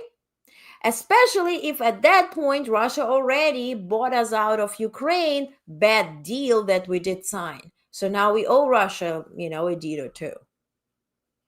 And if we work with Russia together on Greenland, then this trade can even expand further south, well, on this picture at least. So then Russia would have a full circle of this trade and would have more leverage. And this is how this is all connected. And this is where again, this is my personal opinion, where I understand this notion comes through to talk about acquiring Greenland and, messing with Canada and threatening Canada, essentially. This is how this is all connected. And this is how this can be done without firing any single shot. And with Greenland, what they're planning on doing is exactly a copy-paste situation from Crimea when they did the memoranda. It was like a fake memorandum in Crimea where they all got, voted to be part of Russia, got Russian passports, because now Russia at this point will protect Crimea from, Ukraine and blah, blah, blah. Well, they only put their military bases on Crimea, as you see here, that little pip in the water on the bottom. They put their military bases there. They militarized all of it. They blocked the trade, and they're using Crimea to invade, Kharkiv and Sumy and all over Ukraine. They're shooting missiles from Crimea. This is a well-known fact. So Greenland will be utilized for such thing. Then the commander in Greenland who spoke against J.D. Vance's notion when he was visiting Greenland with the second lady, Usha Vance, she said, no, as long as I'm here, our flag, American flag, will proudly fly right next to the flag of Greenland and Denmark. And then she was let go next day for her inability to make good decisions. Panama. Now, Panama is also Putin has direct interest in Panama because, first of all, the ships are prohibited to pass the Panama Canal, which is essential for Putin to have. Yes. So also for U.S., yes, we have military ships that can pass there. It all really related to the weight of the ships and what needs to be done. But altogether, when U.S. failed to invest in the ports on both sides of the canal, China stepped in and invested. China does not work with Russia in that regard, but Russia really needs access to it. So if U.S. were to take control of that, they would have more chances to collaborate on that effort with President Trump rather than with Xi Jinping. So now when it comes to Panama, there's the deal. Secretary of Defense Haxton traveled to Panama. He talked to Panamanians and their leader, and they said, well, we will do now, we create a bond, and we're going to do military exercises together, and we're going to do everything together, and we're going to kick out China, right? The first attempt was to let BlackRock, American investors, buy out the both ports. China did veto this deal. They did not allow this to pass through. Then Hex has traveled and tried now the military training way to scare China away. This is what he said when he was in Panama. This was his briefing. Take a look. That is why the United States and Panama have just signed a memorandum of understanding on cooperative security activities. So good vibes, right? We go by the vibes. All is good. Today, he went on television and said this. Morning Futures exclusive. Secretary, great to see you this morning. Thanks so much for joining us. Of course. Tell us about the trip and what are the most important takeaways that we need to understand about the Panama Canal. Well, President Trump said in his State of the Union address, China has too much influence over the Panama Canal and America's going to take it back.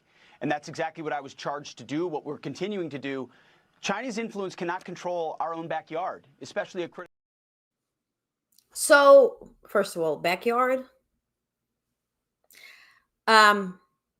Second, was it a partnership?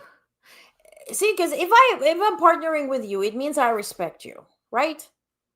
And it means you trust me and I trust you, right? And their whole deal with trust is, have you ever dealt with a person, or let's put it in a dating right scenario. You try to date somebody and somebody says, listen, I like you, but I had bad experience, so I will take it slow so you earn my trust, I earn your trust, we build a trust, blah, blah, blah. And we go through this process and we date and everybody's trusting, blah, blah, blah, blah, blah. And then this person turns around, or you turn around and show that this trust and the buildup of that trust means bullshit, right? Because as soon as we got together, now I'm behaving as a different person, right?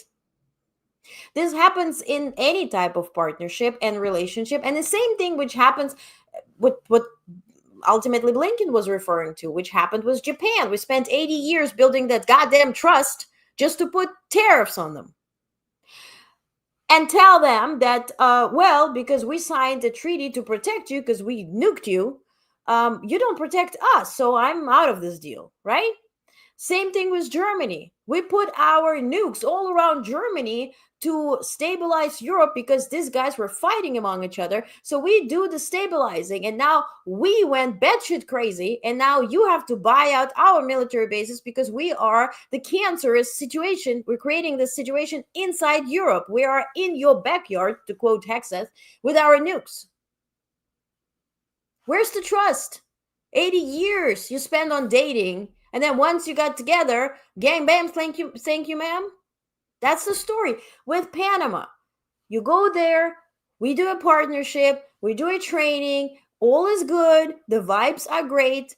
2 days later, you say we're going to take you by force. And you are my backyard. That means I don't respect you. Your backyard is part of your what? Property. It's not your neighbor whom you respect and perhaps share the backyard with. No, your backyard is belonging to what? Your house. It's adjacent to it. So we'll see what that will result in. Who loves all of this, but meanwhile critiques Trump because officially you have to say he's bonkers, but ultimately you work with him because you can navigate him in the way that is profitable to you. Who reacts positively to that is Russia. But see what type of headlines they do present or have presented this week. This is a report from BBC. Well, the front page of today's Izvestia suggests that Moscow is generally pleased with the direction in which US-Russian relations are moving. The headline, Common Diplomatic Mission. Russia and the US are escaping Biden's legacy. Moscow and Washington discussed restoring staffing levels in embassies, direct flights, and also carried out a prisoner exchange. This refers to the talks in Istanbul yesterday between US and Russian diplomats and to the US-Russia prisoner swap in Abu Dhabi. Ksenia Karelina for Artur Petrov. Now, this is the interesting bit, I think, that reveals the official strategy here. At those talks in Istanbul, the subject of Ukraine wasn't discussed. Experts note a strategic shift. A Russian political scientist tells the paper that under Biden, US-Russian relations were hostage to the Ukraine conflict. What we're seeing now is the de-Ukrainization of our relations. We're able to discuss different tracks separately from the subject of Ukraine. Of course, Ukraine remains a source of risk. In theory, an escalation there could torpedo the whole negotiation process. But for now, this is the strategy. A specialist in political theory tells the paper the fact that we've succeeded in detaching Russian-US relations from the Ukraine peace process, this is the achievement of our negotiators. I think de-Ukrainization of the relationship between Russia and US. Tell me somebody's working so hard, the lean, mean Batman machine, 24/7 on stopping the war in Ukraine. While the discussions are now, according to Russians, and we have no other readouts, are de-Ukrainized, or whatever you pronounce it as. So Ukraine is not mentioned. We're talking about reopening embassies, hiring staff, embassies in Moscow, Washington, D.C. We're talking about rejuvenating the stupid company Aeroflot that falls apart, and have direct flights from United States to Russian cities. Hallelujah, Mazel Tov.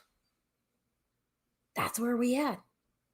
Meanwhile, Ukraine is bombed every day. Two biggest things that happened this week was first, well, Putin does bomb my birth city, Kharkiv. Horrible.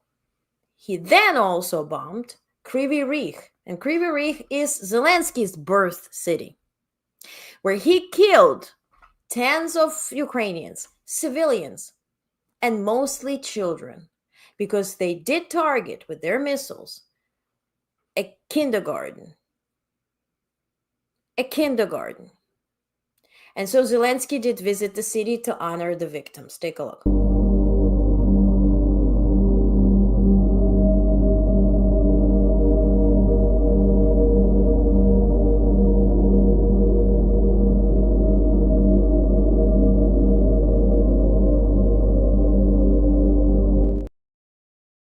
The youngest victim was 3 years old. There are videos of kids screaming, why am I dying? What did I do for that?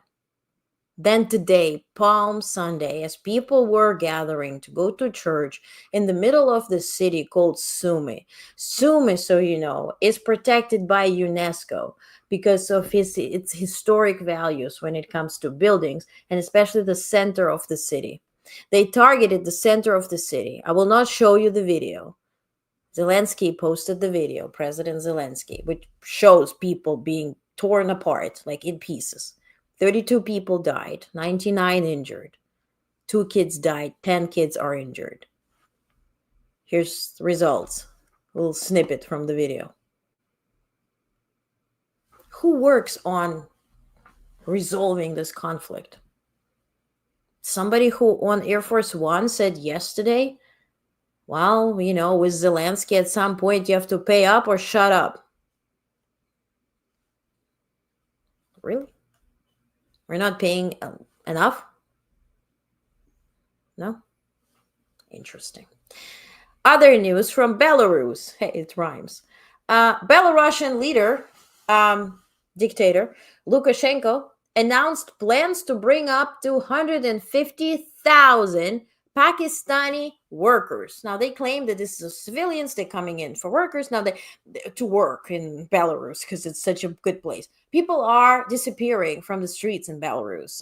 People are sent to fight in Ukraine. Like, this is just, they have entire mercenaries from Russia teaching their troops, and it is horrible. Anyway, so they're presenting this as a civilian trade-off when it comes to workers. Now they're working on direct flights from Pakistan to Belarus, but the experts say that observers warn the real decision maker is Putin, and the specialists that they import might not be headed for civilian but rather military jobs. So they're recruiting people to fight against Ukraine or go further into the Baltic states. And based on Institute of War and other experts and analysts, this invasion of the Baltic states, as much as Lithuania, can come as soon as September of this year. Hence, they say that this will be the last peaceful summer in Europe, unless the coalition of the willing is going to get together. Speaking of which, coalition of the willing has met this week. Well, first was the Ukrainian defense group that was actually the Rammstein format, so to speak, which was always chaired by the U.S. Secretary of Defense, Lloyd Austin. This time, Hegseth, our Secretary of Defense, has attended it virtually, and he said, I was just there to listen how Europe is trying to help Ukraine. Right? And they were discussing things, but they were not going too much into detail. They just said that the countries within NATO will up their defense budget, which really sort of satisfied Trump because they said, well, that's what he wanted. That's what he got. Now, the coalition of the willing is those minus US, essentially, has met this week. They decided not to release a lot of data. They said that we're working on the troops, we're working on positioning, we're working on protecting Ukraine. We will not be releasing data because we don't want this to leak, which is good. I mean, let's see. Now, Canadian Prime Minister Carney, he spoke to NATO. He said that he's supporting NATO, that Canada is integrated. They will be working together, especially for protecting Canada and the Arctic, which again, we have to rely on NATO here because Finland and Sweden are direct partners to produce icebreakers, US as well, but US is now thinking to work with others. But at least this what I reported on last week, the production of icebreakers, which was really vital, started under the Biden administration. So it is ongoing, as far as I know. Now, also, Prime Minister Carney of Canada met or spoke with European Union. The talk is about, yes, military defense and bolstering each other's capacity, essentially, or defense capacity, but also mostly about trade. And so, as I mentioned, Canada can be, as much as Mexico, used as that third country that will be getting imports getting something from it and actually exporting to United States, but also will be trading, and they're talking about free trade with European Union and really going more closer or growing closer economically. So that remains to be seen, which is a good move. Now, in Britain, Russia's ambassador to the UK did not deny Moscow is tracking British nuclear submarines in British waters, but claimed it posed no threat to the UK. The BBC reported that yesterday on April 12th. They're tracking British nuclear submarines openly. Now, the new incoming Chancellor of Germany, Merz, gave an interview to the newspaper called Handelsblatt. He also posted on social media. He said that Putin must understand that he has no chance of winning this war militarily. In my opinion, we should have given Ukraine stronger support from the very beginning. Then the war could have ended today. Hallelujah, Mazel Tov. Again, this is a good notion. Now, he also said, quote, I have read many reports on the economic situation in Russia. The Russian people have been incredibly resilient to suffering throughout their history. The merciless destruction of people has always been part of Russian policy. In this regard, one should not hope too much that the war will resolve itself at some point because the country has already been bled dry, or that a political reaction against the regime will arise. So essentially, they will just not get up and go against the regime. So he continued, the key to this peace lies exclusively in the hands of Putin. Putin must understand that he has no chance of winning the war militarily. So then he said, Donald Trump is not entirely wrong in some respects. We have done too little for our own defense in recent decades, and we have been free riders of the Americans for too long.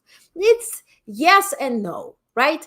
Free riders, it's sort of, they had an agreement, right? First of all, Ukraine was the second largest nuclear, or had second largest nuclear ability and gave it up for protection from Russia, UK, and US.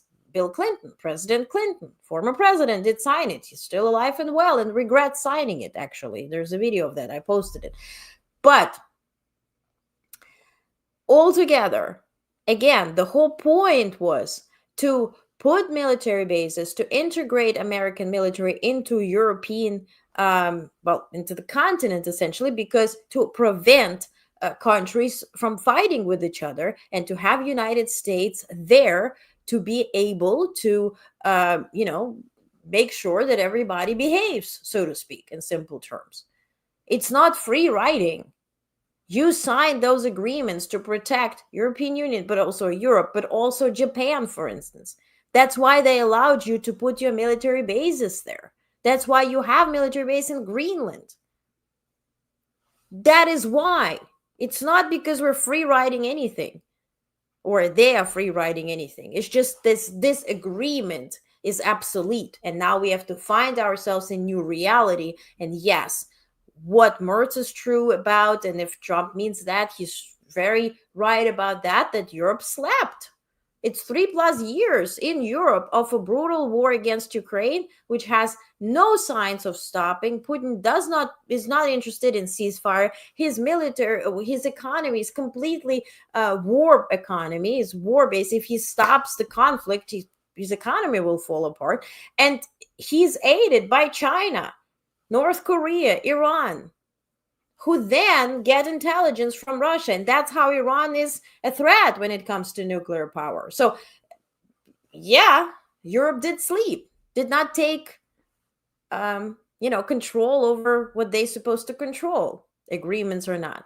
So let's see how this coalition of the willing will change that. Now, in other news, NATO Secretary General Rutte, who I don't know is questionable at this point, since that Oval Office encounter with Trump, where he said, I don't want to comment on the U.S. taking over Greenland, so NATO is not involved. Meanwhile, Greenland kind of is involved in NATO, so Anyways, he visited Japan, talking about working with Japan, having military training, Japan not fully joining NATO, but working with NATO to protect Ukraine, which then caused a big uproar in Beijing, who said NATO is now expanding into South Pacific. They're going into Indo-Pacific area, which is the same thing what they did when they expanded and provoked Putin to strike Ukraine. Now we don't want to have that. Japan, you're on high alert. We will have to prohibit NATO from expanding to our side. So now, remember, speaking of NATO, remember former Secretary General of NATO, Stoltenberg? He is back. He actually did represent his country of Norway at the ECOFIN. It was an economic conference in Warsaw. He said that on the agenda was how we can gear our economies to strengthen Europe's defense capabilities. In times of global instability, we must work better together. So you see him here, and he is back. Now, in our personal news, and this is a bit of a map, I realized that the newsletter, the Honest Network newsletter, the daily briefing, is read in 112 countries, and I counted it manually, not based on this map, but based on the data that I have. So thank you so much for subscribing. We have a lot of people, millions of people actually reading it, so I'm very, very grateful. I'm okay with Mongolia not reading, that's okay, but Greenland, I'm on your side. We're your friends. Can somebody forward the newsletter to somebody in Greenland, please? Also, I'm really happy about Canada. Take a look here. So Alberta, which is MAGA, is reading the newsletter. I'm happy about it. Thank you so much. I really, really appreciate you. And if you're not subscribed, it's free. So what are you waiting for? honestnetwork.com. You're going to get your briefing. Okay? So it's news, but also clips of the day, social media posts of the day, videos, cartoons. I love this, political cartoons such as this thing. So you're going to get that daily. So it is interactive. You're not going to fall asleep, at least not right away. Okay. So in other news, to finish on a little different note, remember Bezos has a rocket that looks like penis. So on this rocket, he's sending all-female crew tomorrow, which does include his fiance. So they did pose in new costumes. It has the crew also has what is written here? Blue Origin, right? This is the first female crew since 1963. This Bezos, it's not wife, I guess his fiance, Sanchez, Lauren Sanchez, she designed those costumes, and they did a whole New York Times photo shoot, and it's all wonderful. And they're going to travel on it, and Gayle King is on it, and Katy Perry, who kind of doesn't look like Katy Perry, she's traveling as well, and the two scientists. So one scientist is amazing. She's a NASA astronaut who fought against being, I think, raped or sexually assaulted by somebody. So it's a great story, and I will highlight it in the newsletter. But what they're doing is essentially a suborbital flight. So Bezos' rocket or their Blue Origin company is working to go in the orbit. So it's suborbital flight. Blue Origin's New Shepard spacecraft has taken humans to the edge of space, approximately 62 miles above Earth. If you think like space station is 144 miles, so, and back. These flights offer a brief experience of weightlessness and views of the Earth. Now, Blue Origin is developing the New Glenn rocket to launch payloads into Earth orbit and eventually beyond. So this is happening tomorrow. I don't know when, but good luck to these people. I know Gayle King is very scared of flying as much as I am, so kudos. I wouldn't do it, but, would you? Tell me. Lynn, yay, it's to the map, right? James says, I watched the 60 Minutes interview. It was so sad and breaks my heart to see. You haven't watched it yet because I was here. So thank you. That's Zelensky was on 60 Minutes today. I'll share it. Water crying, shame. I hate it here. Yes, you guys are. Yeah, heck no, not flying on the penis rocket. Yeah, no, kind of weird. Well, I'm sure everything will be fine. So also Japan built a 3D printed train stop in record time. Rome wasn't built in a day, but Hatsushima train station in rural Japan indeed was. The West Japan Railway Company installed a replacement for an aging transit stop along its train line with a new shelter in less than 6 hours overnight last month after 3D printing the new 100 square foot structure in a factory, which took 7 days. Ta-da! Also, It could be possible to turn the tide on prostate cancer with a relatively cheap at-home saliva test that outperforms standard blood tests at detecting the cancer, according to Ross Eels, which led a new study at the Institute of Cancer Research in London. The spit test not only excelled in identifying aggressive cases of prostate cancer, one of the most common cancers for men, it also produced fewer mistakes, the researchers found. That's significant because typical blood tests for prostate cancer are notoriously unreliable. Roughly 3 in 4 cases are false positives, wasting a significant amount of time and money on further tests. So this is some really good news. And dedicated to all good Americans, but also good Canadians. Here's a video that Senator for California, Adam Schiff, posted yesterday, and it is a message for Canada and to Canada. Now, this thing is 7 minutes long. We're going to watch a piece of it, but I want to finish on this positive note, so take a look. So tonight I want to talk to Canada about Canada. I would say my feelings toward our neighbor to the north were best summarized by President John F. Kennedy on his first trip out of the United States as president. Geography has made us neighbors. History has made us friends. Economics has made us partners. And necessity has made us allies. Those whom nature has so joined together, let no man put asunder. Let no man tear asunder. Sadly, today, one man has torn that relationship asunder, and that's what I want to talk about today. Because I remember vividly in October of 2016, I remember like it was yesterday, when Americans were first starting to question who we were and where we were headed. I remember that Canadians put together a beautiful video, a video of Canadians describing the great things that America had done, the things that we had invented, the contributions we were making to the world. I remember watching that video and how it made me feel about being an American. And I'd like you to take a look at what you had to say, Canada. But as you're thinking about your future, we just want you to know that you guys are great. You really are great. You invented the internet. You guys are going to get humanity to Mars. Your national park systems protect some of the most beautiful places on Earth. All your diversity and all your openness. The fact that you're such a giving nation, over $250 billion a year is donated to charities. So wonderful and warm and accommodating. When things are tough, you fight to make them better. The disability rights movement in America is amazing. You are infectious, entertaining. Your gift to the world of jazz music. Bluegrass music, R&B. Biggie and Pac. And political and social activism. Forging new paths. You dream big. Your quest to be the best creates the best. A land of opportunity where anyone can be anything they want to be. The vibrancy and diversity and the idea that we can all live together. You know, America, I think you're already great. You're great, America. We all love you, and we think you've always been great. Thanks, America. I think you're great. Stay great, America. When I think of that video now, I have to say it breaks my heart because I know there is such anger and animosity directed at the United States from Canada, which I can more than understand. But as you were so kind to remind us Americans of the better angels of our nature, I want to take this opportunity to say a few thank yous to you, Canada, to remind Americans what we have to be so grateful for with our Canadian friends and neighbors.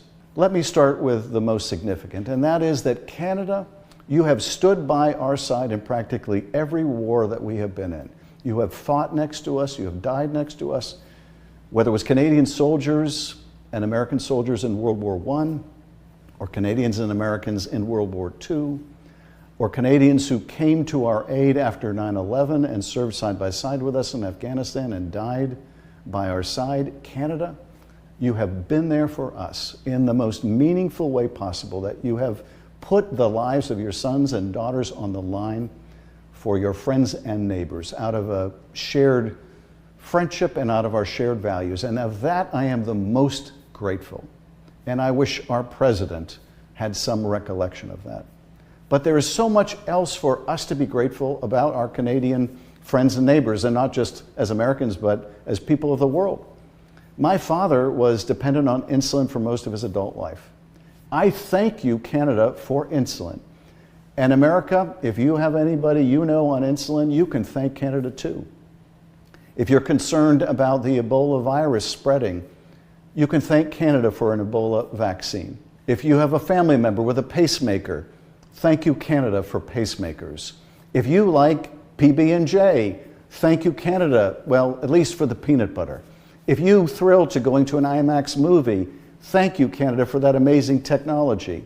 If you have been inspired by Captain Kirk to want to boldly go where no man has gone before, you can thank Canada. If you're a hockey fan, you can thank Canada for the greatest that ever was. If you have thrilled to the idiocy of this guy, cannot triple stamp it, no erases, touch blue, make it true. You can't triple stamp a double stamp. You can't triple stamp a double stamp, Lord. You can't triple stamp a double stamp. you can thank Canada. If you like basketball, if you're grateful for the invention of basketball, you can thank Canada. Thank you, Canada, for basketball. If you love music, there is so much to be grateful to Canada for. Can I get a hallelujah on that? Hallelujah. So I want to thank you, Canada, for all you've contributed in the fields of art and science and music and film, to all the Nobel Prizes that you've won, for all the inventions that you have produced. I want to thank you for the sacrifices you've made on the battlefield. I want to thank you. And most particular and most recent, I want to thank you for something else. When fires ravaged my hometown of Los Angeles, when they were still burning in Altadena and they were burning in the Palisades, I went to one of the incident command centers, and I had the privilege of serving food to the firefighters who were battling those blazes. And I can't tell you how many of those firefighters were Canadians. And I want to thank you, Canada, for sending those firefighters, many of them from Alberta, to help us battle those blazes. Sadly, I remember one of them asking me, coming back after he had his meal and asking me, do we have to worry about Canada becoming the 51st state? And I said, no, you don't have to worry about that crazy idea, that demeaning idea. But I want to tell you just how grateful I am that your brave firefighters were willing to come down and battle those blazes. And I know I speak for everyone in Southern California, if not all of California, when I say that. Now, I know that your Prime Minister has recently said that the relationship between the United States and Canada is over. And it pained me to hear those words, even as I understood the anger behind them. But I hope and have confidence that our relationship is not over, even though it will take time to mend. And I say that because one thing I know about my Canadian friends, and that is through thick and thin, you are the best of neighbors.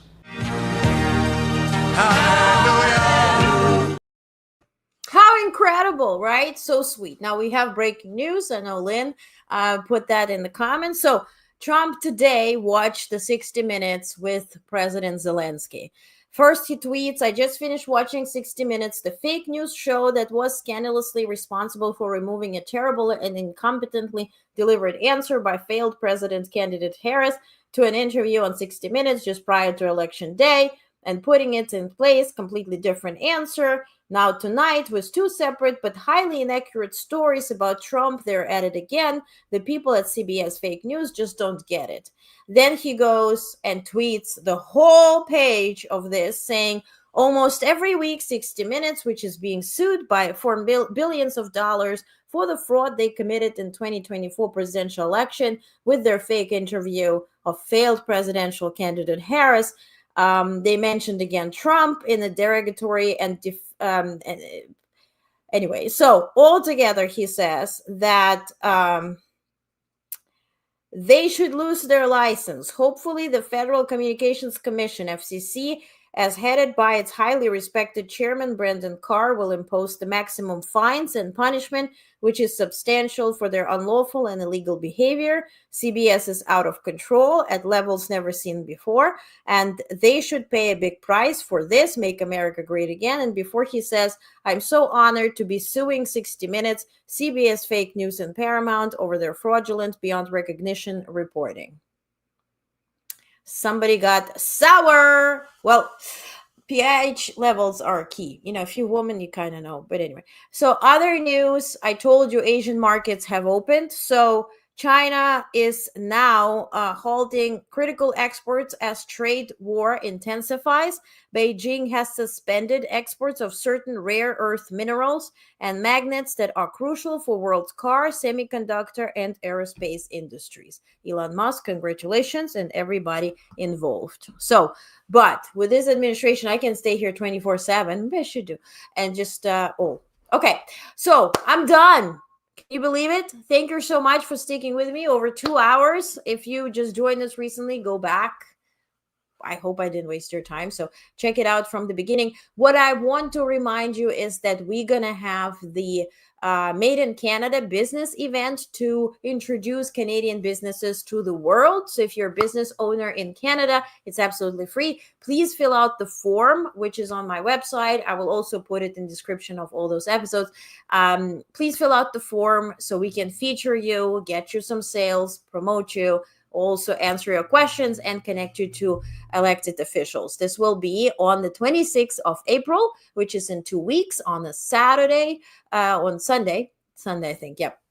So this is a Made in Canada event. And as you see here, you can fill out the form as a Canadian business owner to be featured. So you'll find it in the description, but also on the website and in the recent Canada edition weekly recap of my newsletter, which is here. And if you're not subscribed, please go ahead and do so. Honest, ONEST network.com. If you can't spell, you're golden. So just skip the H. But anyway, news recaps, daily briefings are coming Monday through Friday, and then by the end of the day. And then on Saturday, we have the Canada edition. And on Sundays, I come here and talk to you. So thank you so much for joining me. I appreciate you. Thank you, thank you, thank you. Keep your head on a swivel. Block the spamming and bullshit that you see on social media. Tap, sometimes it's 3 dots. Sometimes you just click not interested, but really help yourself to design the algorithm that feeds you information that is worth reading rather than spam. Okay? So you are in charge, and stop watching MSN blah, which is this, and everybody follows. All right. Okay. I'm golden. Yes, you are golden, James. Yeah, you absolutely. Thank you. Thank you, James, for watching. Thank you, Lynn. Thank you. Another great show. Thank you. I appreciate you. Thank you so much. Thank you, Lynn. Thank you, James. Thank you. Who else was commenting here? Let's go back. Mike, thank you so much. Britt, thank you, everybody. Seiko, who commented. Katie, please feel better. We know you're not feeling your best today. Please get well very soon. We need you. Thank you, Patty. Thank you, everybody, for being here, and have a good night. I see you next Sunday. Until then, keep your head on a swivel. Okay?